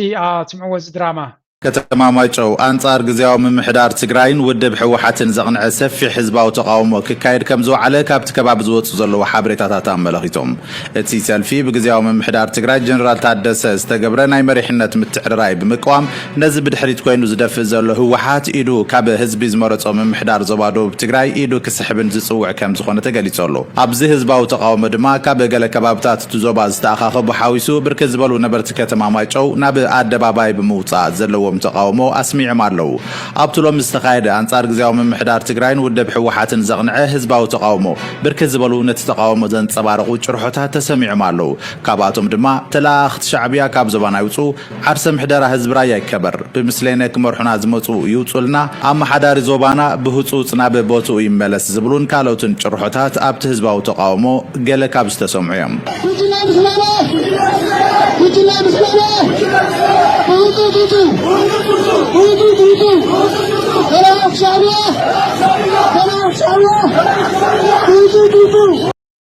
كم دريو دلنا هذا جزء أبزا إثيوبيا زبحال every problem نفسه كفت أجمع يتعدي نبير ترك تعز ويم زمرت everything زي أديس أبا زلوا مرحلة نبلو أب زبطة زلوا نبلو أب كللاف زلوا نبلو everyone ولا مكينة ناتهم أبصر جان تنفيسا مش أبيا كتعز ويم زمرتو and this is the لموتر ينريو زلناينا مت أنا تبز حزب زلهم دماء حسرت جزء عن صار يرتراز جبر propaganda كنا من تاي حرقة فترة كم زخلنا نريو زلنا حدش نجرا يكونن فلوين نجرا يكونن جن إذا أب قداي نايدوب تجرايس إيرترا أنت إيد كل واحد خلا أبنتي قدايهم يز قداي زي بس إيرترا أنت يزر رغبة له مغنياتو نفس وكف سلاينا يتهجر نفس وكف أجرجرنا يتهجر إيرترا تجبر لا مبال أنت يز جبر لك نتينا كاد خامنت مشفني زغونك مغنياتو أبن الشنك سعر يكلني وأنت تبعيلو وردتنا أبيو سراويتنا أبي الشنك يسعرني أنت تبعيلو وردتنا أبي سلو زغون أنت خاطبن إيرترا تنعك هاجر كمي جرا دقيفة غيب بهالون إيرترا مسجبس خوينا ما يبي مس أمريكا خوينا يوم زبلو أنت يقرب حلناه عرفت إنه كبار مغنياتو نحد شنة كاب جزء تبجسوا بكلاشينكوف زواجع كازل وين ببتر زواجع كازل كسر تزكيل كيد كعبي حيلي أبو تهدروا حيلي وين حجر قلت إنك كسر تخلي خازب الزربة زك على جراي كورن جي زد دراما ناي دبوب تقرايز بهالزلو سكاب زبخل توجم كنسم أينا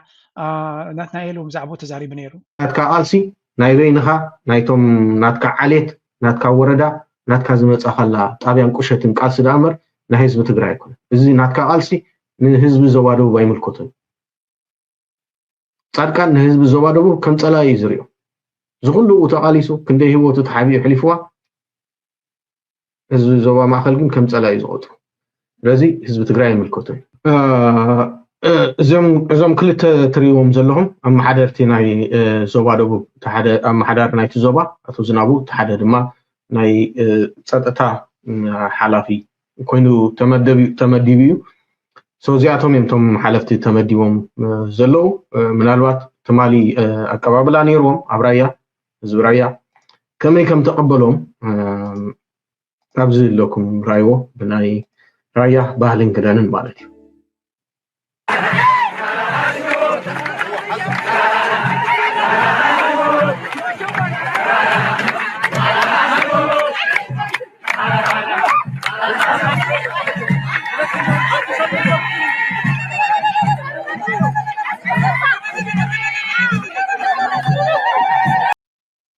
ኣመሓዳሪ ዞባ ደቡብ ትግራይ ኣቶ ዝናቡ ገብረ መድህን ካብ ቤት ጽሕፈቱ ክወጽእ ተጸዊዖም ብኻልእ ገጽ ድማ ኣብቲ ዞባ ንህወሓት ዝድግፍ መድረኽ ተኻይደሎም ነበርቲ ዞባ ደቡብ ትግራይ ነቲ ሓዱሽ ተሾመ ኣመሓዳሪ ዞባ ኣይንቕበልን ነባር ምምሕዳርና ናብ ቦትኡ ይመለስ ዝብሉ ተቃውሞታት ሎመዓልቲ እናካይዱ እዮም ዝርከቦም ሎመዓልቲ ኣብ ከተማ ማይጨው ኣብ ዝወዓለ ህዝባዊ እምቢታ ድማ እቲ ብቤት ጽሕፈት ህወሓት ተመዲቡ ብፕሬዚደንት ጊዜያዊ ምምሕዳር ጀነራል ታደሰ ወረደም ዝተሾመ ዋና ኣመሓዳሪ ኣቶ ዝናቡ ገብረ መድህን ኣይመረጽናካን ውፅልና ኢሎም ናብ ቤት ጽሕፈቱ عبيت عاد شماغلتات 4 ግዜ ከም ዝተላኣኹ እንትኾነ ግና እቶም መሓዳሪ ሓሳብና እውን ክሰምዕና ኣይከኣልን ኢሎም ኣብቲ ዝተኻየደ ሰልፊ መዛዘም መድረኽ መደረ ዘስምዓም ከንቲባ ከተማ ማይጨው ዮሃንስ ኣዱኛም ህዝቢ ብምስለኔ ኣይመሓደርን ድሌት ህዝቢ ዓምፂፅካ ኣይትመርሕናን ምእንተ ሰላም ህዝቢ ውፁልና ኢሎም ከም ዝለመንዎ ብምዝኻር ይኹን እምበር ዝሾመኒ ጀነራል ታደሰ ወረደ ስለ ዝኾኖም ንሱ ጥራሕ ይከልዕልን ዝኽእል ኢሎም ረጊፅና ወፂኡ ብምባል ገሊፆሎም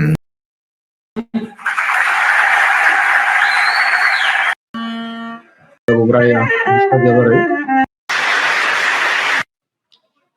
ሉድና እንተኸና ይحيش لا حوحات لا أرجت أنا كم عبي كمان ويك أسقعت ونتجرو زرعي لحدا زي أمون قرتان تقعين زي برزلو ركب أو دم برزلو هزبي منو على سكورو زلو محبراوي ركبات فيدرال منقسي ناي دحن سقعت المخاوي كفيدرال منقسي نمورات زي برزلو من قصقاسي وزلو كم تقدم شعبيان فيدرال منقسي ننزع تقعين زوفر واحد دمان ننزع فيدرال تقعين إرتان نخوف عيود من قصقاسي لنزع على كالي شعبيان مدحن شعبيا أمو من سيفرا من سيفك أنا فتفرق له قنات ناي سكعت ناي دحنا سكعت كاتي وصل زلو شعبيا مدحن تجاي مس إرتاغينا تزمير على زغلو سلازي من تأيو ناي تجاي حالتات مس فيدرال من سمت أمان فتيهم وعلى بروتريان خفت أم تتفنى على الحزب وقلنا مرتبط نخدم الناس أو زايدهم زي يسرح مسلا من تأيهم نبزي تبنن زبو زلو ويلم كم كسيفا خمت عنده طول ولا زنبركا أنزار تي ناي تجاي ناي زات حالي زوسوس أنزار تجزيهم محدار لهم أزمة لذي زلك رئيتون تأيو أما قلت كاين إرترانس بركب نمن يزربح نتقايدون بحدا كيئتون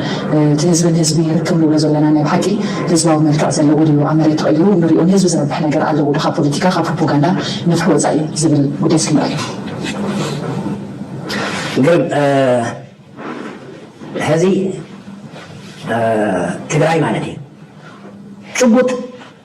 الله ينزلوا على الفيدرال منغستي زرا خدنا ينزلوا على الفيدرال منغستي بالفيدرال منغستي بوعد كويترا حقاو الناس اللو متلسار لنا بالفيدرال منغستي زيكا عطينا نفرح لنا إذا بالفيدرال منغستي نفرح لنا حقاو الناس تقارو طرطرات يوم تقارو بقى كأمر ما يقبلن تدارو إثيوبياوያን يكونوا يلمون بروباغندا بيلم جم نزي حمد مصورة إثيوبياوያን يكونوا هو يلم جم مس عبيد الرخبنا وعل بريتوريا يويز بالزلو وين وعل بريتوريا أب كما يكون تحت كم زلو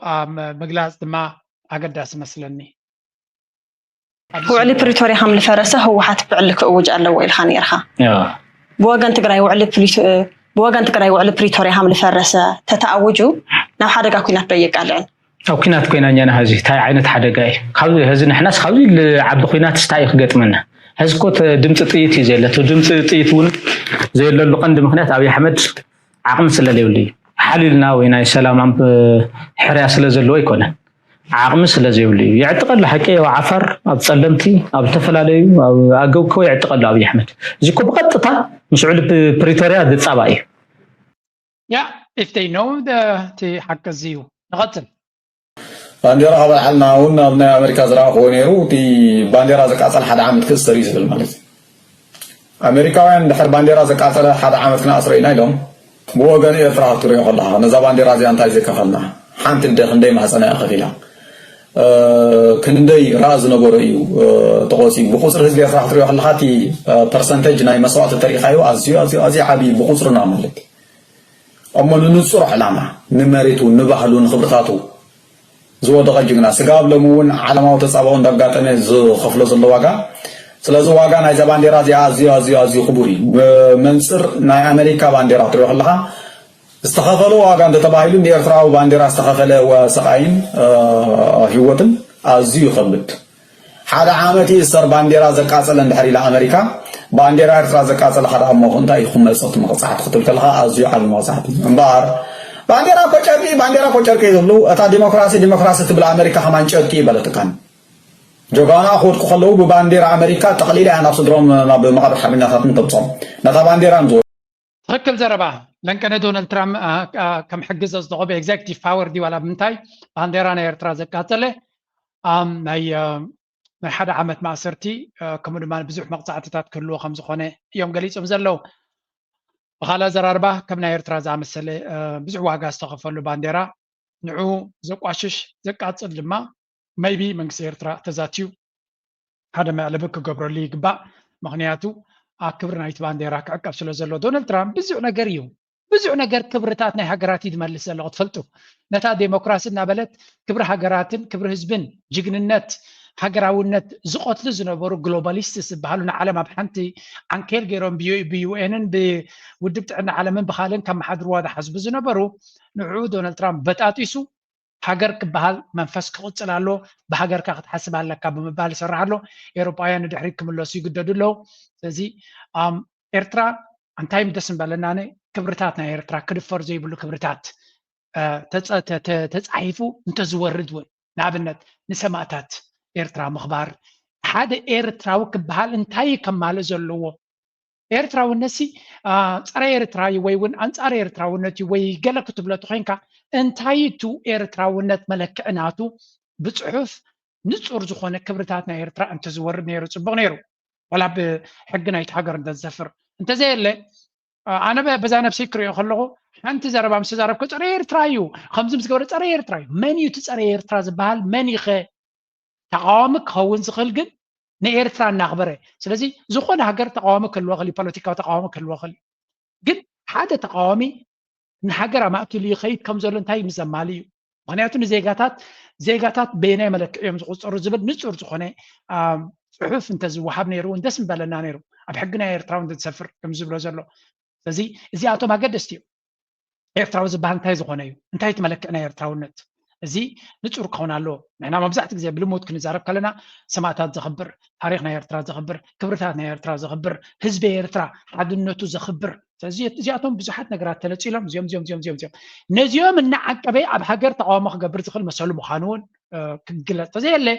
تقاوم زبل قال نمن يزوك كل كات فلت لك هذا مس أبو خوينون حجر كتفيه زبل زل غازا خبر زبل زل مسود سرع زلون هذا إيرترا ما خيلو زارب زلون معركة تريا ما يدخل نغا برقت هذا لأنك أنا بزعباي زجبرا صحفتني را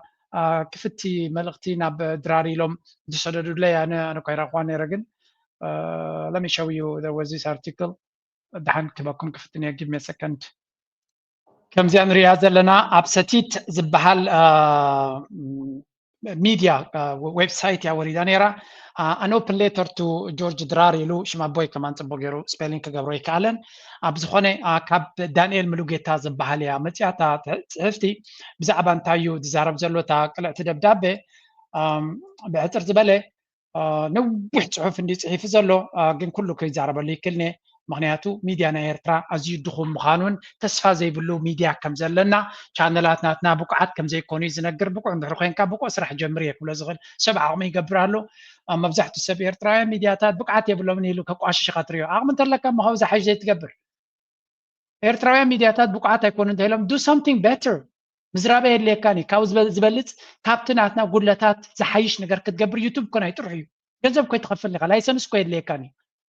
ኣብዚ እዋን እዚ ንሚድያታት ዝንዕቕ ሰብ ክነግረኩም ሓካይ ስለ ዝኾነ ጥራይ ሰብ ምክንያቱ ቻነል ገብር ክእል እዩ ዘይትገብር ቻነል ዩቱብ ቻነል ኮ ብጥርሑ ጂሜል ኣለካ ኮሜንት ፅሕፍት ኣለካ ቻነል እውን ኣለካ ስለዚ እቲ ብቅዓት ጎዲሉ እንድሕር ኢልካ ቀፃሊ ነቲ ሚድያታት ናይ ኤርትራ ካብ ምቁንፃብ ነቲ ብሉፅ ንስኻ ክኸውን ክእል እዩ ትብሎ ዘለካ ዘይትገብሮ ኣነ በዛ ነብሰይ ካብ ናተይ ዝበለፅ ተጌርካ ናትካ ሓሳብ ኣምፅኦ ናብ ናተይ ፕሌይ ክገብሮ እየ ምክንያቱ ብሉፅ ሓበሬታ ናብ ህዝብና ክበፅሕ ስለ ዝደሊ ኦኬ ግን ስለምንታይ ትነቕፉና ጉድለት የብልና ፐርፌክት ኢና no far from it ማዓት ጉድለት እዩ ዘለና let me tell you the truth ማዓት ጉድለት እዩ ዘለና أنا بزانا بسكر يقولوا ضخامنة تطلع بزوج كم معراريوز دلله هذا معلتي إيرترا إنترنت مساتوه إنترنت كل الناس أمسكونه أبي إيرترا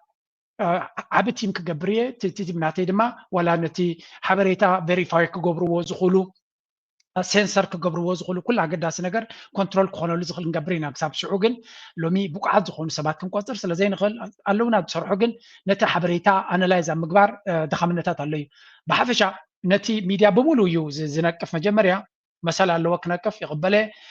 زياده زنقفاجن ابزا زحلفوان ناي جنرال سبحات فريم يقولنا يقال قدمي اسرع عمد تزرب زرباتات بفلاي نيجي اجي 10 3 نيجي 10 5 زقاوم زربانا حدا وغن طراي امتيو يو زقرب زلو زبل زربا تدغاغامي يسمع نغرا منغدي ون كغلصا سلازدليه تحبريتا ابزمصيا زلو سلمنتاي كوم يغبرالو نغلغل يخون جيبر حالكم كله خليو نويح عندي ارتكل ملسون يبو ولا حدا خالد زبال ناتون كريكم انا زغبرو زلخو مبزعتهم تايس كيبلو حدا سبات با ناي منغستي حساب طراي امسي خاسي نتوم اب اسر بيت زلو سبات عبيسكايو انا زبسح غزي اتوم جي 15 انتاي كم زبلون بخمي كم تاثرون كابت دم بتقاومه امنا بزو حبريتا يسمع منالبات مسيد سامع سبات كله قليل نزل جنرال سبحات فريم كغاندلك ما يدري انا سمعكو نيره ኣይሰማዕኮን ነይረ እዛ ቪድዮ ዝገብራ ዘለኹ ድማ ነቶም ኣብ ደንቢ ሃገራውነት ዝነበርኩም ኣይኮንኩን ገይረያ ነቶም ከማይ ኣብ ሚድያ ናይ ኤርትራ ዘይከታተሉ ዝነበሩ ዝሓለፎም የግዳስ ናይ ጀነራል ስብሓት ኤፍሬም እንተሰሚዕካዮ እኮ ኣይከሶም ነቶም G15 ሓሶትን ሓቅን ኢሉ ዘግድ ኣብታ ቪድዮ ሓንቲ ገይረያ ዘለኹ ወላ ብዛዕባ ቋም ናይ ኤርትራ ይዛረብ እዩ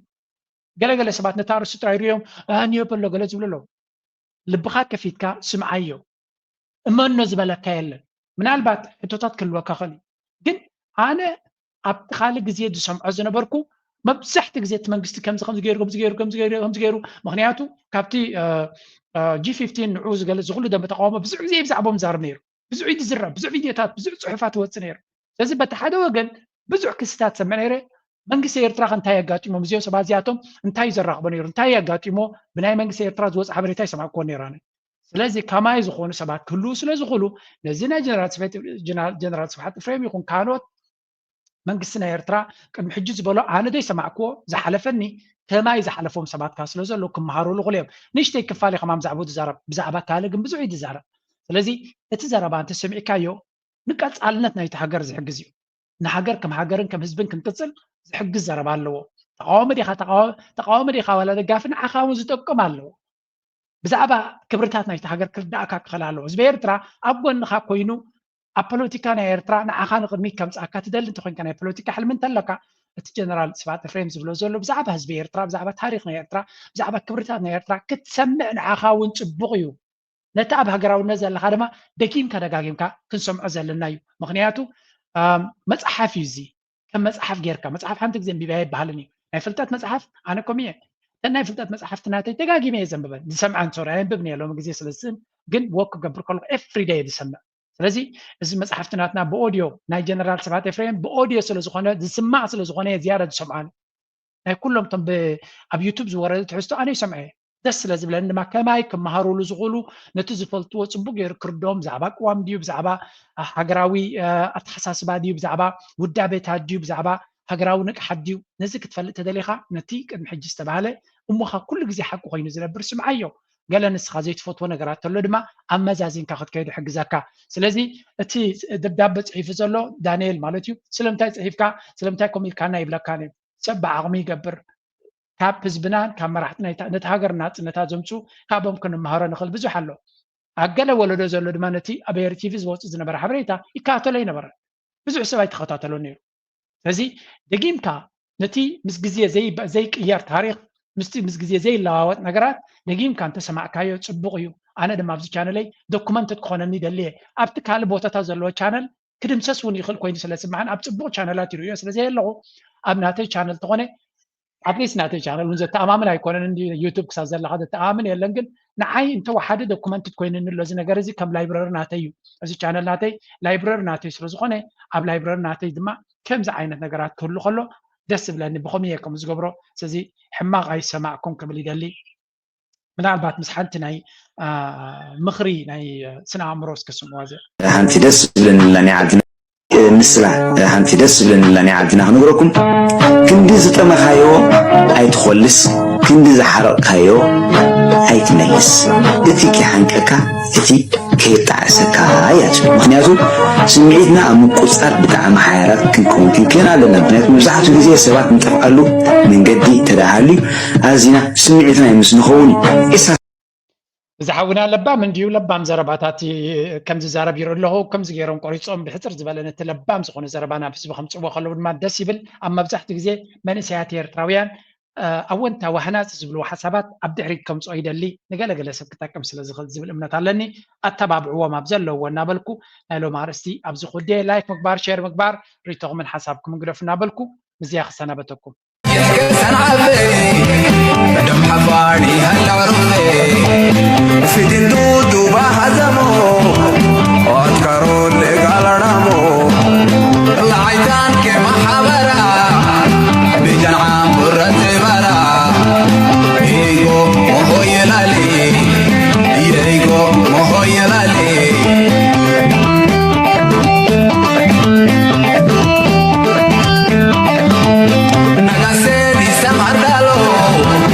سمرني نغمة عمبالو دقعك دي عتب كفا سنتك